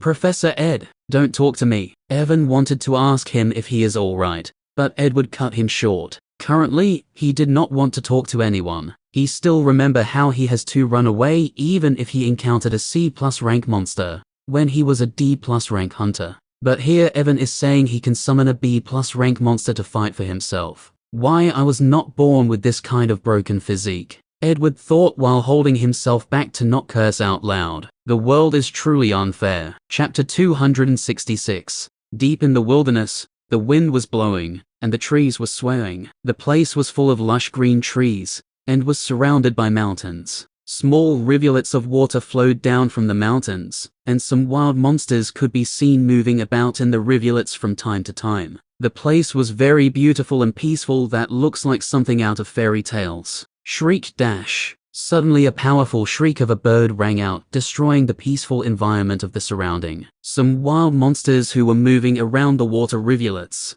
looked up in the sky and saw a giant bird with a wingspan of 100 meters. The wings of the bird were red, while the rest of its body was deep orange in color. The bird had a sharp beak, and its mouth was filled with sharp teeth. The bird was releasing a powerful aura of an A+ rank monster, and was looking like a pterosaur. All the monsters who saw the bird felt their body shaking because of the fear, and they started to run away from there. The giant bird ignored the monsters on the ground and continued to fly forward. When the monsters on the ground saw the bird didn't attack them, they sighed in relief, but the next second the sky suddenly turned dark. When monsters once again looked in the sky, they felt their soul nearly escaping from their bodies. In the sky, hundreds of monsters were flying, following after the A+ rank bird. Even though their aura was weaker than the giant bird, there were still many A and B rank flying monsters. From time to time, some flying monsters were diving down, taking away some low-level monsters with them for their snacks.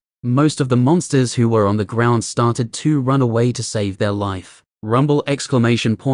But before they can run away from there, the ground started to shake. Thump dash. Thump! The sound of footsteps rang out, and before they can do anything, the trees of the forest started to fall down, and an army of thousands of monsters march out from the forest. Roar! Roar! Roars of monsters filled the surrounding, as whatever came in the way of the monster army was destroyed. In just a few seconds, the place that was looking like a fairy tale a moment ago was completely destroyed by the monster army. The monster army continues to march forward, destroying forests and mountains. There were tens of monsters who were at A and A+ rank in the army, and low-level monsters were following behind them. At the rear end of the monster army, a giant ape who was 50 meters tall was walking leisurely. Even though it was just walking without making any effort, it was still able to keep up with the running army. The ape was covered in black fur, and black flames were coming out from its body from time to time. Its eyes were deep yellow, and were filled with absolute confidence and arrogance. The aura around the ape was strongest than any other monster in the army, and no other monster dared to come closer to the ape. It is Hell Ape, the S-rank monster who is leading the monster tide towards Naflium City. The most surprising thing about the Hell Ape was that there was actually a person who was sitting on its shoulders. The person was wearing a long black cloak that was covering his entire body, including his face. Just the fact that the person was able to sit on the shoulder of the Hell Ape was proof that he is not normal. Are you sure a core will be able to evolve into Demon Core after doing this? The Hell Ape spoke in human language. Its voice was very loud, and was even able to affect the surrounding area. According to Master, When we will use the Tower of Ascension, our core will evolve. The evolution of the core depends on the desire of the user. If your desire is not strong enough, your core will just evolve in the most basic way. Master told me if we want to evolve our core into demon core and change a race into a demon during accession, we must have a strong desire for destruction. Only with a strong desire for destruction, we will be able to evolve our core into demon core, and the best way to deepen our desire for destruction is to cause as much destruction as possible all over the world. The man who was sitting on the shoulder of Hell Ape said in a raspy voice, "I don't know who is this master that you are speaking of, but if what you just said turns out to be a lie, I will kill both you and your master." The Hell Ape said in a threatening tone. The man did not say anything after hearing Hell Ape, and just sneered inwardly. It will be a miracle if you can even lift your head in front of Master, much less kill him. As long as you do what I tell you to do, it won't be difficult for you to evolve your core during Ascension. But keep in mind that I won't be helping you during the attack on the city. You will have to rely on yourself for this. The man said to Hell Ape in a light voice. Do you think I need your help? My army of monsters is more than enough to destroy a city without any problem. The Hell Ape said in a voice full of arrogance. What a fool. The man in black thought inwardly and shook his head. Even though you are strong, keep in mind that humans are not as weak as you think. If you think you will be able to destroy the city without any problem, then you are in for a surprise. We will see that. The Hell Ape replied to him and continued to move towards the Nephilim city. Chapter 267. All of you can do whatever you want for today, but remember to gather at the city entrance tomorrow morning, Cole said to all the students, after coming out from the airport of the Nephilim city. They arrived here earlier than Evan expected. He thought they will reach here in 2 days, but they arrived in less than 36 hours. It was already nighttime when they reached the city, so after giving them some general instructions, Cole and the other teachers left from there. All the students of the academy are mature hunters, so there was no need for them to keep an eye on them. Most of the students were tired after the flight, so they were not in the mood to travel around the city. Most of them took a taxi and left for a nearby hotel. Evan also left the airport and took a taxi, but instead of going to a hotel, he asked the driver to take him to a nearby artifact shop first. After coming to the artifact shop, he purchased some storage ring before leaving for a nearby hotel. After coming to the hotel, he booked a room for the night. Coming to his room, he first summoned his 4 shadow undeads and gave them 1 storage ring each. Few days ago, during his training with his shadow undeads, Evan found an interesting fact about them. 3 days ago, while sparring with Alicia, he accidentally used his mind suppression skill on her. He never tried to use his mind suppression skill on them before, because he always thought it will be useless against them. Mind suppression is a spiritual skill that directly affects the soul of the target. And since Alicia and others are undeads, he always thought they doesn't have any souls. But surprisingly, when he used mind suppression on Alicia, it worked just like how it works on other people. He then tried it on Aqua and others, and it worked on them as well. He always thought that his shadow undeads are different from the other undeads he heard about, and after finding out they even have a soul, he is now sure they are not normal undead, or rather they are not even undead. All of his shadow undeads can't think on their own, and they even have their own personalities. They still act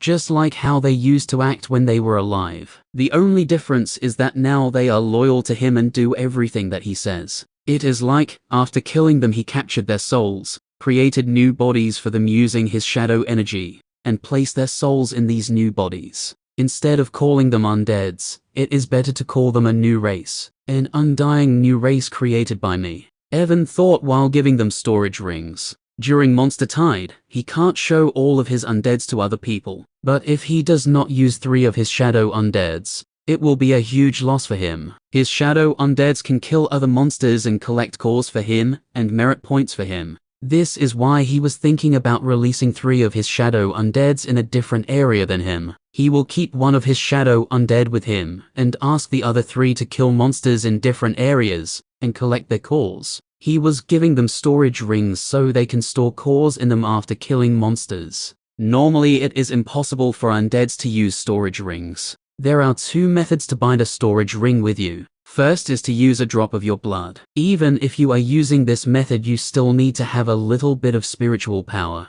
because without spiritual power, you won't be able to put or take out anything from your storage ring. The second method is to use your spiritual power without using blood. Normally no one uses this method because if you bind the storage ring using your spiritual power, you will receive a backlash if someone forcefully erases your mark on the storage ring. His shadow undeads can't use the first method since they don't have blood, but since they have spiritual power, they can bind the storage rings using the second method. After giving them storage rings, Evan instructed them how to bind it with them. Elijah was easily able to bind the ring without any problem, but it took some time for Aqua and others to bind the storage ring. After binding the ring, he taught them how to use the ring, which they learned pretty easily. I think I will keep Aqua with me during the tide and let others hunt the monsters on their own, Evan muttered after they learned how to use the storage ring. He chose Aqua because it is not eye-catching like Necros, who is 5 meters tall, or beautiful like Elijah.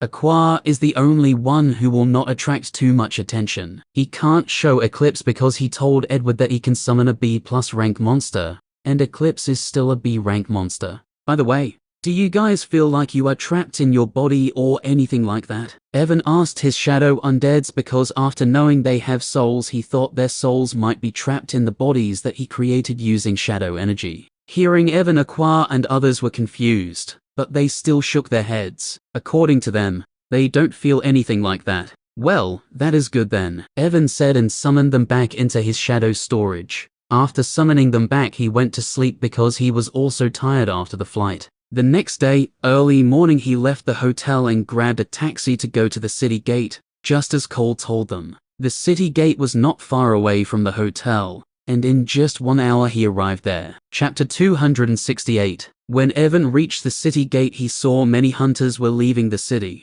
Last night Edward sent some information to all the students which he read while coming here. According to information, to stop the monster tide, tens of different kinds of formations are created outside the city. 1,000 kilometers away from the city walls, a formation that can stop S and A+ rank monsters is created. 800 kilometers away from the city walls, a formation that can stop A rank monsters is created. 600 kilometers away, a formation that can stop B and B+ rank monsters. 400 kilometers away, a formation that can stop C and C+ rank monsters. 200 kilometers away, a formation that can stop any monster below C rank. With the help of these formations, hunters will be able to create different zones for the different levels of monsters. The first formation will only stop S and A+ rank monsters, and will allow other monsters to pass by. The second formation will only stop A rank monsters, and will allow other monsters to pass by, and so on. This way different zones of different levels of monsters will be created, and hunters will be able to fight against the monsters according to their level. Since Evan wanted to fight against B and B+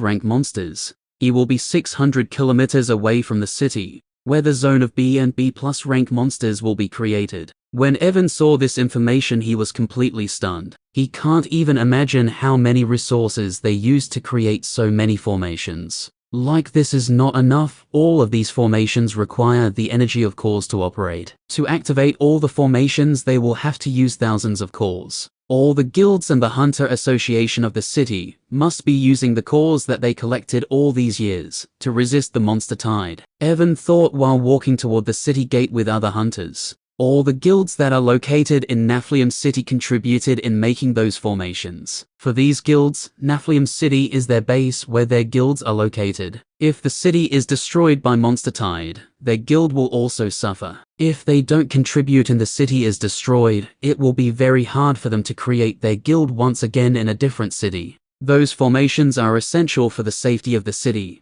because they will stop high-level monsters far away from the city. After coming out, Evan looked around, and after finding Edward and others, he walked towards them. Cole and the other teachers of the academy were not present there because they were busy with other tasks. Most of the students who came from the Estrate Academy were also gathered around Edward. It will still take 2 days for the monster tide to reach at Naflium City, but this doesn't mean they can relax. Monsters have very sharp senses. Because of their sharp senses, many monsters can feel the approaching danger of the tide. Because of it, monsters who usually stay deep within the wilderness start to come out, and these monsters are also a threat to the hunters. After all the students of a straight academy gathered, Edward gave a black-colored bracelet to all of them. This bracelet is a merit calculator. When you will kill a monster, it will automatically calculate your merits points. There is also a communicator in the bracelet that you can use to communicate with your team. Edward said to them while giving them bracelets, "We are working in teams, Professor," a C+ rank male student asked while taking the bracelet. The authorities of Naflium City created many defensive camps all over the wilderness. You will be part of one of these camps and will work with other hunters who will join the same camp as you, Edward said after hearing him. What about the merits point system, Professor? I mean, how many points we will get for killing monsters? Another student asked Edward. Do not worry about that. I will message you details of the point system in a while. Anything else? Edward asked while looking at them. When no one asked any other questions, Edward started to assign them to different camps. Since all the students who came were at C and C+ rank, they were all assigned to camps built in the area where C and C+ rank monsters will gather. I sent the coordinates of your camp to your bracelets. Remember to follow the command of the person who will be in charge of your camp, understood? Edward asked while looking at them. All the students nodded their heads after hearing Edward. All right, you can leave then. Seeing them nodding their heads, Edward said, and all of them left looking at the coordinates on their bracelets. Yes, all of them except one. Professor, what ab? Are you sure you want to fight B and B+ rank monsters? Even if you can summon a B+ rank monster, it will be very difficult for you to survive there. Edward asked him in a serious tone. Don't worry, Professor, I won't do anything reckless. Evan replied in a firm voice. Edward looked at him for some time before nodding his head. Then he sent the coordinates of one of the defensive camp built in the area of B rank zone. I will be leaving now. Try to work with the other people of the camp, that way it will be easier for you to handle the monsters, Edward said and was about to leave when Evan stopped him. Professor, can you give me a few more bracelets? Why do you need more bracelets? Edward asked in a confused voice. For the monster I will summon, Evan said while shrugging his shoulders. Oh, Edward nodded his head and took out another bracelet. Professor, my summoned monster is a bit violent, that breaks the things very easily. Can you give me a few extra bracelets? Edward looked at him strangely, but he nodded his head and took out one more bracelet. Actually, 2 is not enough. That guy is very violent, can you give me around 20 or something? Evan asked while scratching his head. Edward nearly dropped the 2 bracelets he took out after hearing Evan. What did you say? I think I misheard you, Edward asked while trying his best not to send Evan flying away with a kick. It will be great if you can give me 20 all. Scram, you bastard. Do you think these bracelets are growing on the trees? Chapter 269. I just wanted some extra bracelets. Does he needs to be so stingy? Evan muttered while moving in the direction of the coordinates that Edward gave him. Luckily, I was still able to get 5 extra bracelets from him. There are 9 defense camps in each zone. The number of the defensive camp he is assigned is B6. This means this is the 6th camp built in the area of B and B+ rank monsters. Defense camp number B5 is situated in the middle of all camps, built in the area of B zone. Defense camp numbers B1 to B4 are located right side of the defense camp B5, while the camp numbers B6 to B9 are located left side of the B5. From the city gate, the distance to camp B5 is 600 kilometers, while the distance to camp B6 is around 1000 kilometers. Evan was going there using his hoverboard instead of using Eclipse, because there were many hunters present in the wilderness, and he does not want anyone to see Eclipse. I completely forget to buy a new hoverboard when I went to buy storage rings last night, Evan said, while moving toward camp B6. While going towards the camp, he encountered very few monsters. Evan was not surprised because there are currently many hunters in the wilderness, and most of the monsters near the city were killed by them. It was only after 10 hours that he was finally able to see the defense camp B6. When he saw the defense camp, he was quite surprised because it was completely different from what he initially thought. He was thinking that the defense camp will be a place filled with tents, while hunters will be patrolling around it. But when he arrived there, he actually saw a small town which was around 5 times 5 square kilometers in size. Not only that, the camp was actually surrounded by 10 meters tall high walls. Seeing the small town, he stopped for a moment and wondered if he came to the right place or not. After all, According to what he knew, the authorities received the news of Monster Tide just a few days ago, so how can they make something like this in such a short period of time? But then he remembered currently, he is not on Earth, and there are many people who can use Earth manipulation here. It will not be difficult for some high-ranking hunters who can use Earth manipulation to create something like this in a few hours. Even though the small houses and other places in the camp were looking crude, Evan was still impressed after seeing this. After sorting out his thoughts, he moved towards the camp. The camp was surrounded by walls, but he can see some high towers behind the walls where guards were standing. He moved towards one of the guards' tower. The guard who was standing on the tower was a B-rank hunter, and he was surprised when he saw Evan, who was just a D+ rank hunter. After coming there, Evan showed him his bracelet from outside of the walls. Seeing the bracelet, the guard opened the door of the camp and allowed him to enter the camp. Why did they send a D+ rank hunter here? The B rank guard asked Evan after he entered the camp. Because I asked them to, Evan said while shrugging his shoulders. The guard was speechless after hearing his response, and wasn't able to say anything for some time. By the way, can you tell me what I have to do now? Evan ignored his speechless look and asked him. There was still some time before the Monster Tide came here, so he wasn't sure what he had to do for now. The guard was silent for some time, seeing his carefree expression. Ignorant fools like him will be the first ones to die during a fight, the guard thought while shaking his head. In his eyes, Evan was just a fool who came here to get more merits and high-ranking calls. After all, what other reason could a D+ rank hunter can have to come to a place that will be filled with B and B+ rank monsters soon? But it is not his concern what the other party is trying to do, so he still gave him general information about what to do. See that building, the guard said while pointing at one-story building. When Evan looked at the building, he saw a metal signboard with registration building,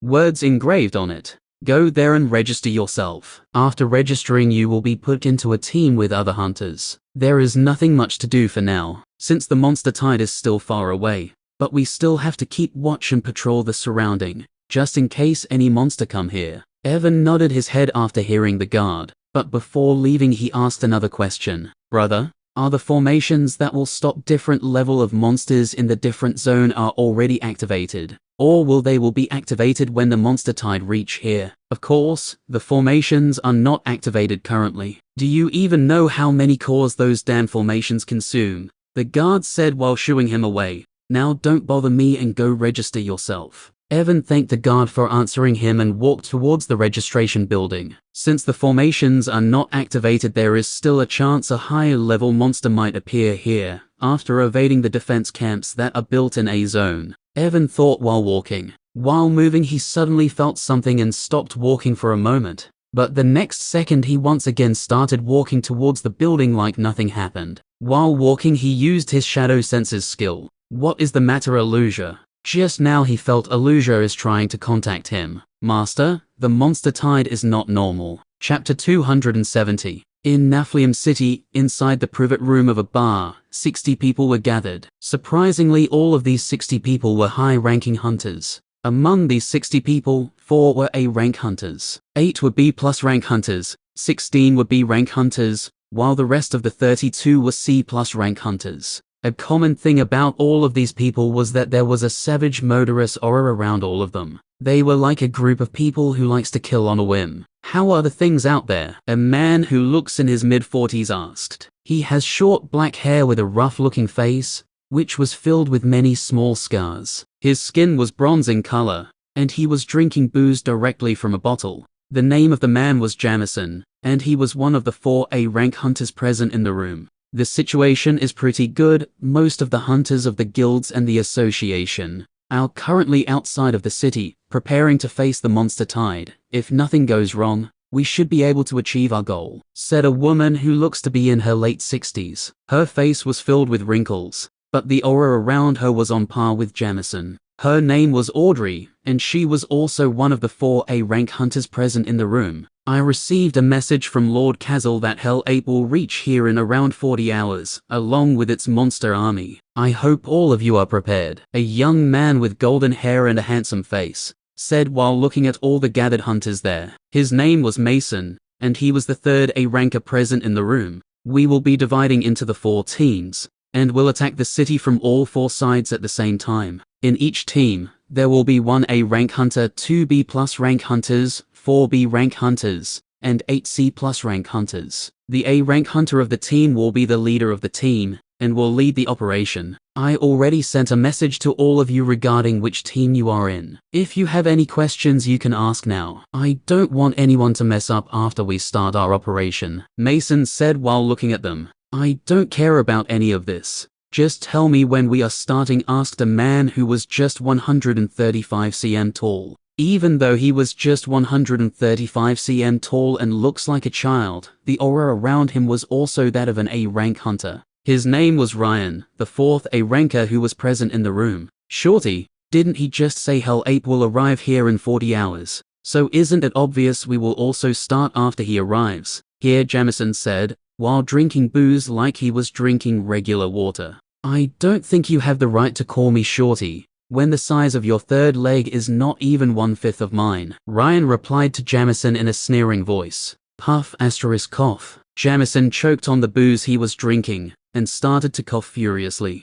Ha ha ha. On the other hand, other people present in the room started to laugh while looking at Jamison with mocking eyes. Jamison looked at Ryan with anger-filled eyes, and the murderous aura around him intensified. Feeling the murderous aura of Jamison, Rain just smiled and showed him a middle finger. Seeing Ryan was still mocking him, Jamison was about to rush towards him. Mason interrupted them. Both of you stop messing around. If you start fighting here, it will attract the attention of the hunters of the city, and we might not be able to complete the mission that Lord Kazal entrusted to us. Do you want to get punished by Lord Kazal for failing the mission? Mason asked while glaring at Ryan and Jamison. Hearing what Mason just said, the bodies of every person present in the room shivered because of fear. No one who was present there wanted to fail the mission and get punished by Lord Kazal. I am in a good mood today and will let you off this time. But you better watch what you say in future, otherwise, Jamison said to Ryan, and returned to drinking his booze. Ryan, on the other hand, ignored Jamirism and asked Mason, why do we need to wait for Hell 8 to come here? Since most of the hunters of the city are not here, we should be able to destroy a large part of the city before they can react and take action. Our goal is to cause as much destruction as possible, and the best time to do this will be when the Hell 8 comes here with its army. When it will come here, the attention of most of the people of the city will be on it, and we will be able to achieve our goal more efficiently, Mason said while pouring himself some red wine. Even though Ryan did not understand anything because of his small brain, he still nodded his head and didn't ask anything. All of you can go and do whatever you want for the time being. But remember to gather at the locating I sent you earlier. After 30 hours, Mason said to B+ and other lower level hunters, while taking a sip of the wine. Hearing Mason, other than A rank hunters, all of the people left the room and went to do their own things. It has been a long time since we are doing things in the dark. Now it is finally time we show the world the true strength of our Dark Guild. Soon we will take over this entire world and destroy anyone who will stand in our path. Mason thought and looked at the Nephilim city from the window of the room, while drinking his wine. Chapter 271. What do you mean, Alusia?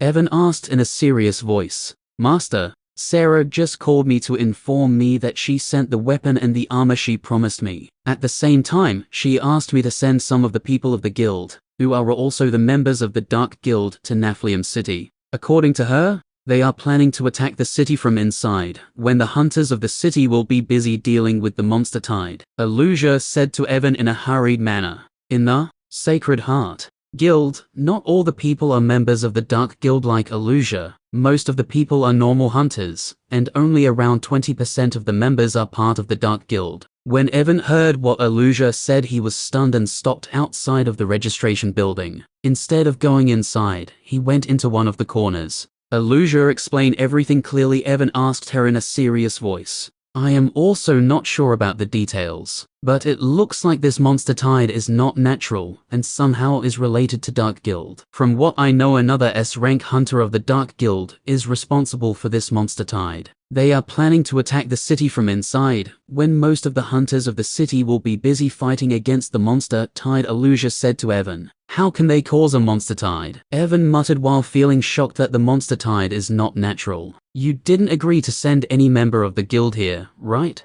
Don't worry, Master. I made an excuse that currently we are dealing with a dungeon and rejected her request. Aluja said reassuringly. Good, it would have been troublesome for us if you send someone, and they would get caught by the Hunter Association, Evan said, while sighing in relief. Do you know when they are planning to attack or how many people are there? Evan asked Aluja after thinking for some time. Sarah didn't tell me anything about this. Evan fell into deep thought after hearing her. If what she just said is true, then there is a very high chance thousands of people will die because of the sudden attack of the Dark Guild. Not everyone in the world is a hunter, and most of the people who live in the city are normal people. There is no way they will be able to survive if the people of the Dark Guild suddenly go on a rampage inside the city. Thanks for the information, Aluja. I will talk to you later. Evan thanked Aluja and stopped using shadow senses. He stood there for some time while deep in thought. Even though Aluja informed him that the Dark Guild will attack on the city, he wasn't sure about what should he do with this information. He can't just go to the Hunter Association and say, hey, the Dark Guild is about to cause chaos in the city, so do something. If he informs them, he will also have to tell the source of the information, which is not convenient for him. Damn, what should I do? Evan thought while rubbing his temples. Oh right, I can tell her. Evan suddenly thought about a certain brain-dead woman and took out his phone. He called Valerie and waited for her to pick up the call. He already told Valerie some information related to the Dark Guild, so even if he tells all of these things to her, it won't cause any problems for him. Besides, she is the daughter of an S-rank hunter. If he tells her this information and she asks her father to take action, there is a high chance they might be able to stop the Dark Guild. Dark Guild is targeting Valerie for a long time, so in Evan's eyes, there is a very high chance Valerie's father won't let this opportunity slide by. Hello, it did not take long for Valerie to pick up the call. Valerie, listen carefully to what I am going to say next, Evan said, and quickly told her about what Dark Guild is planning. Valerie was checking some documents when she picked up Evan's call. She was baffled after hearing Evan's serious voice just after picking up the call, but her expression turned grave after hearing what Evan said. Are you serious? Valerie asked, hoping Evan is just joking. Do you think I have time to joke with you, woman? I am telling you this because I can't give this information to the Hunter Association directly, since I can't disclose the source of the information. But if this information came through your guild, no one will ask for the source of information. So now go ahead and use the status of your big boss father to inform the authorities of Naflium City about this. Evan said in a sarcastic way after hearing Valerie. What do you mean by go and inform them? Do you think you are asking me to tell them the price of cabbage? How can I inform them about something like this without confirming if this is true or not? What if this information turns out to be wrong? I can't just gamble with the reputation of my guild. Valerie shouted out loud, feeling frustrated after hearing how Evan was suddenly asking her to deal with such a serious matter. So you are not going to do anything? Evan asked her back, ignoring what she just said. First, do you have anything that can prove what you just said is true? Valerie asked Evan while taking a deep breath. Nope, I don't have any proof, and before you ask, let me say it clearly. I am not going to tell you the source of the information, so now it is up to you what you want to do with this information, Evan said, and ended the call without hearing Valerie's reply. Valerie looked at her phone with a dazed look, feeling Evan just dumped his work on her shoulders. Chapter 272. This bastard. Valerie gritted her teeth while looking at her phone. She wasn't sure about what should she do now. If she informs the authorities of Naflium City and the information turns out to be wrong, it will not good for the reputation of their guild.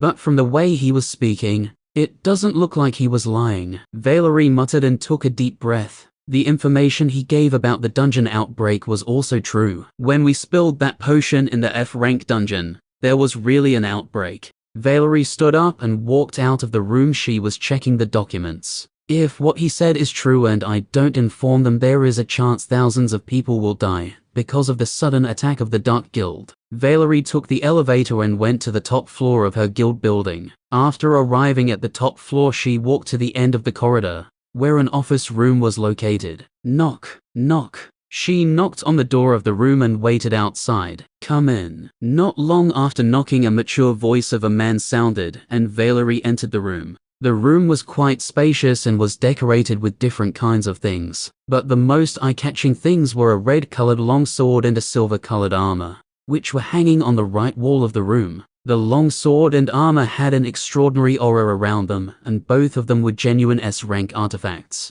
The back wall of the room was made of pure glass from where people can see the entire view of the Astrate city. Before the glass wall, a table and a chair were placed. A man was sitting on the chair looking at some documents. The man looks to be in his early 40s. He had silver white hair and purple color eyes. He was wearing eyeglasses which were quite computable with his dignified looking handsome face. The aura around him was very calm, but when looks carefully, people will feel a sense of danger while looking at him. He is the S-rank hunter and the guild master of Silver Star Guild Sebastian. Hearing the sound of footsteps, he stopped looking at documents and looked at Valerie, who just came in. "How come you find the time to come here and visit me today?" Sebastian asked while looking at Valerie like he has seen a ghost. "Didn't I visit you just yesterday?" Valerie asked while sitting down on a chair. "You did. Sorry, I'm quite old now, and it is normal for me to forget about some things," Sebastian said while adjusting his glasses. "Like hell you are old. You are just 40 years old, and an S-rank hunter who can easily live for around 300 years. Valerie shouted inside her mind because she knew he is just acting in order to deceive her. Using old age as an excuse, he wants to hand over his position as guild master to her, so that he doesn't have to handle the paperwork of the guild. "Stop messing around, Dad. There is something important I want to talk to you about," Valerie said in a serious voice, and told Sebastian everything that Evan told her. Hearing Valerie, Sebastian's expression also turned serious because the attack on a city is not a small matter. "Did you receive this information from that kid Evan once again?" Sebastian asked while tapping his finger on the table. 2 days ago, Valerie informed him about the cause of dungeon outbreaks, and told him she received the information from one of her friends from the academy. Sebastian was surprised after hearing Valerie, and when they tasted the fetid miasma in an F-rank dungeon, it really caused an outbreak. "You know this information is even more serious than the information about dungeon outbreaks, because if what you just said is true, then the lives of thousands of people are at stake, right?" Sebastian asked Valerie while looking at her. Valerie nodded her head after hearing Sebastian. "So what do you think? Do you think he is telling the truth?" Sebastian once again asked her. Valerie was silent for some time before she nodded her head. "There is no reason for him to lie to us, and even if this information turns out to be wrong, it won't cause any serious problem for us. On the other hand, if this is true, then we'll be able to save many people, and at the same time our reputation will also increase." Sebastian remained silent for some time after hearing Valerie and just looked at her. After some time he nodded his head. "Very well then, you can leave. I will inform the authorities of Naflium City about this."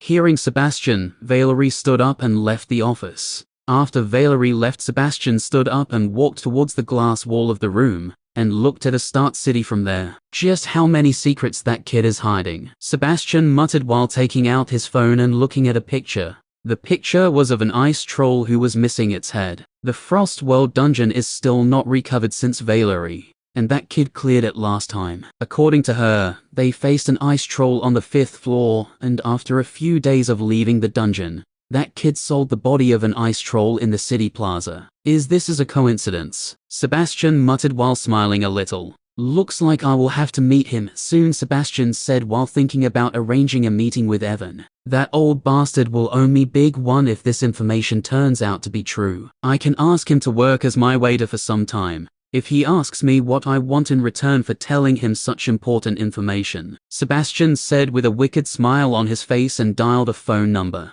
Chapter 273. After ending the call, Evan sighed. He was sure that now that Valerie knew about the Dark Guild's plan, she will not sit idly by and watch them succeed. But he also knew it is impossible to completely stop them and avoid casualties. They don't know when more people of the Dark Guild will attack on the city. They also don't know how many members of the Dark Guild will attack the city or the place they will target. Naflium City is very big, and it is not easy to look for them in such a short period of time. Moreover, most of the hunters are currently preparing for the monster tide. Even though there is no way to completely stop them, The Hunter Association will be able to minimize the casualties if Valerie informs them about the Dark Guild's plan. Evan thought and stopped thinking about it. He is just a D+ rank hunter, and there is nothing he can do in this situation. Let's register first, Evan muttered to himself and walked towards the registration building. When he entered the building, he saw a few groups of hunters who were talking to each other. Evan looked around and after seeing the reception, he walked towards it. The receptionist was a male C-rank hunter who was sitting there with a sleepy look on his face. Seeing it is a male receptionist, Evan can't help but wonder if people of a raw world have something against female receptionists. No matter where he goes, he never encounters a receptionist who is a charming-looking big sister and welcomes you with a sweet smile on her face. Be it the receptionist of the City Plaza Hotel, or now this registration building, everywhere he goes the receptionist is always a man. And this C-rank receptionist is the worst. He's sitting there like he will doze off any moment. How can people who come to register here feel motivated seeing a person who looks like he's suffering from a lack of sleep? Even when Evan arrived before the counter, the receptionist didn't notice him and sat there trying his best not to close his eyes. Evan once again sighed, feeling the future of this camp is not bright. He lightly smashed his fist on the counter. Hearing the sudden sound, the receptionist was startled and quickly stood up. "Can you help me register myself?" Evan asked the receptionist while giving him his hunter card. The receptionist looked at Evan awkwardly and nodded his head. He took Evan's hunter card and registered him. He was surprised when he saw Evan's rank, but didn't ask anything, because currently he was too sleepy and was not in the mood to care about what he is doing here. After he registered him, the computer randomly selected a team and put Evan into it. "Give me your bracelet. I will add the contact information of your team in it," the receptionist said to Evan. Evan took off his bracelet and gave it to him. "There are 4 other people in your team. After 4 hours, it will be your team's turn to patrol the surrounding area around the camp. If you want, you can rest for the next 4 hours or go ahead and look around the camp," the receptionist said and sat down once again. "I already added the coordinates of your room in your bracelet. If you want to rest, just follow the coordinates, and you will reach there," the receptionist said before he closed his eyes. Evan shook his head, seeing how unreliable this guy is, but he still left the building without saying anything. He was not interested in looking around the camp, so he followed the coordinates and arrived at a 1-story building. Along with coordinates, Room 3 was written on his bracelet screen. He entered the building and saw there were many rooms on the ground floor. He looked at the rooms and after finding Room 3 he went towards it. The door of the room was locked and a device was attached to the door. Evan touched the device with his bracelet and the door of the room was opened.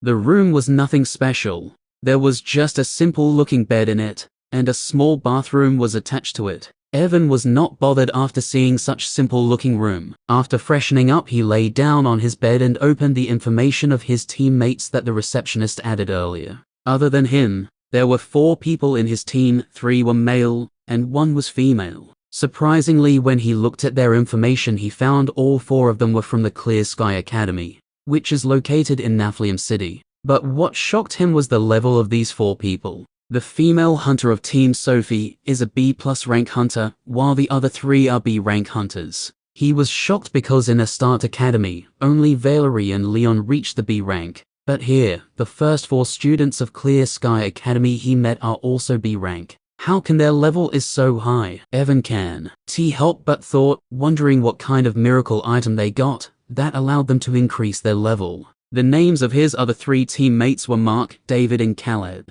They must be the best students of the Clear Sky Academy. Evan muttered and closed the screen of his bracelet. After closing the screen, he set up an alarm on his phone and went to sleep. After around 3.5 hours, Evan woke up because of the alarm. After waking up, he washed his face and ate something. Just as he was done eating, the bracelet on his wrist vibrated. When Evan looked at it, he saw he received a message from Sophie. She was asking all of the members of their team to gather at the north gate of the camp, since it is now their turn to patrol the surroundings. Chapter 274. Evan left his room and walked out of the building, going towards the north gate of the camp, where Sophie asked them to gather. Before leaving, he changed his clothes and wore a full-body black-colored leather armor. It was a B+ rank armor that he got from Jack's storage ring. The armor was pure black in color, and the arm sleeves of the armor were filled with sharp spikes, giving it a menacing look. Night Spike B+ rank : an armor made from the leather of a dark bloodthirsty wolf. Decrease all physical and magical damage received by the wearer by 20%, and increases the agility of the user by 10%. When attacking with spikes, there is a 5% chance of inflicting a bleed effect on your enemy. Other than armor, he also found a B+ rank spear in Jack's storage ring. Evan gave that spear to Elijah, since he was not interested in using a spear. Surprisingly, Elijah was quite good with the spear as well. The north gate was not far away from his building, and he arrived there in a few minutes. When he reached there, he saw two people standing there talking with each other. One was a female, and the other one was male.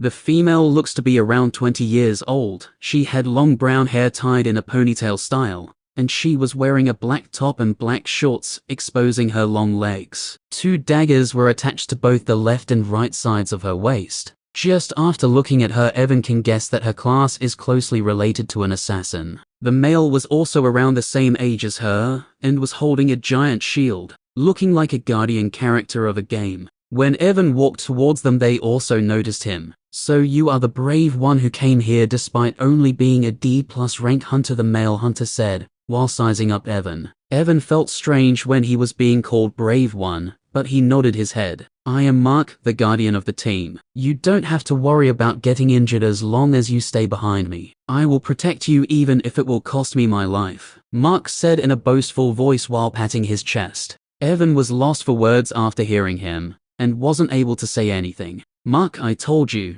You need to see a doctor. Your guardian complex is getting worse day by day," Sophie said while sighing heavily. She looked at Evan and smiled awkwardly. "Don't mind what he says, he just has some screw loose in his mind. Don't worry about it, I can see that," Evan said while nodding his head. "What do you mean I have some screw looses? I am completely fine, okay," Mark said while glaring at Sophie. "Your class is a swordsman, but instead of using a sword you are carrying this giant shield with you. From which angle do you think you don't have some screw loose?" Sophie shouted while nearly attacking on him using her daggers. Evan was completely speechless and looked at Mark, wondering what kind of swordsman he is. "You are just a stalker who likes to kill people, so you don't know anything about the glory of being a guardian," Mark said to Sophie, while patting his shield. "Bastard, who are you calling a stalker? I am an assassin," Sophie shouted while trying her best not to slit his throat.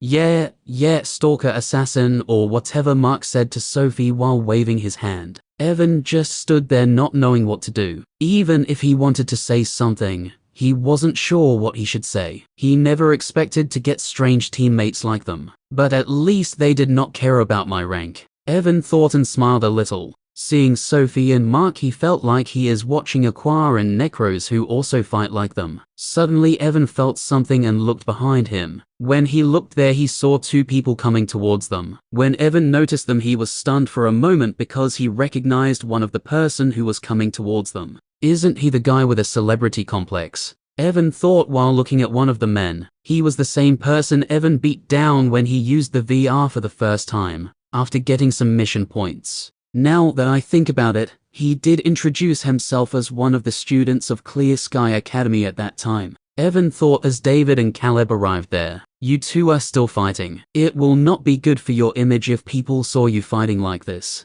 David said to Sophie and Mark after coming there. "He is thinking about public image even though we are in the wilderness." Evan was speechless and confirmed that this guy definitely has a celebrity complex. Evan looked at the last man who has short black hair and a handsome face. Seeing the man, he wondered if this guy also have a problem like the other two males. "Don't worry, I am normal." Like he can read Evan's mind, Caleb smiled at him and said. Evan felt a little embarrassed when he saw Caleb was able to guess what he is thinking. "Hello, I am Evan, it is nice to meet you." Evan extended his hand for a handshake while introducing himself to Caleb. "I am Caleb." Caleb also introduced himself while shaking Evan's hand. At least he is not like the other two males of the teams. Evan thought and tried to pull back his hand, but when he tried to pull back his hand, he saw Caleb was still holding his hand, and he was not able to pull it back. He was about to ask him to let his hand go when Caleb opened his mouth and said, "You are quite handsome just like me.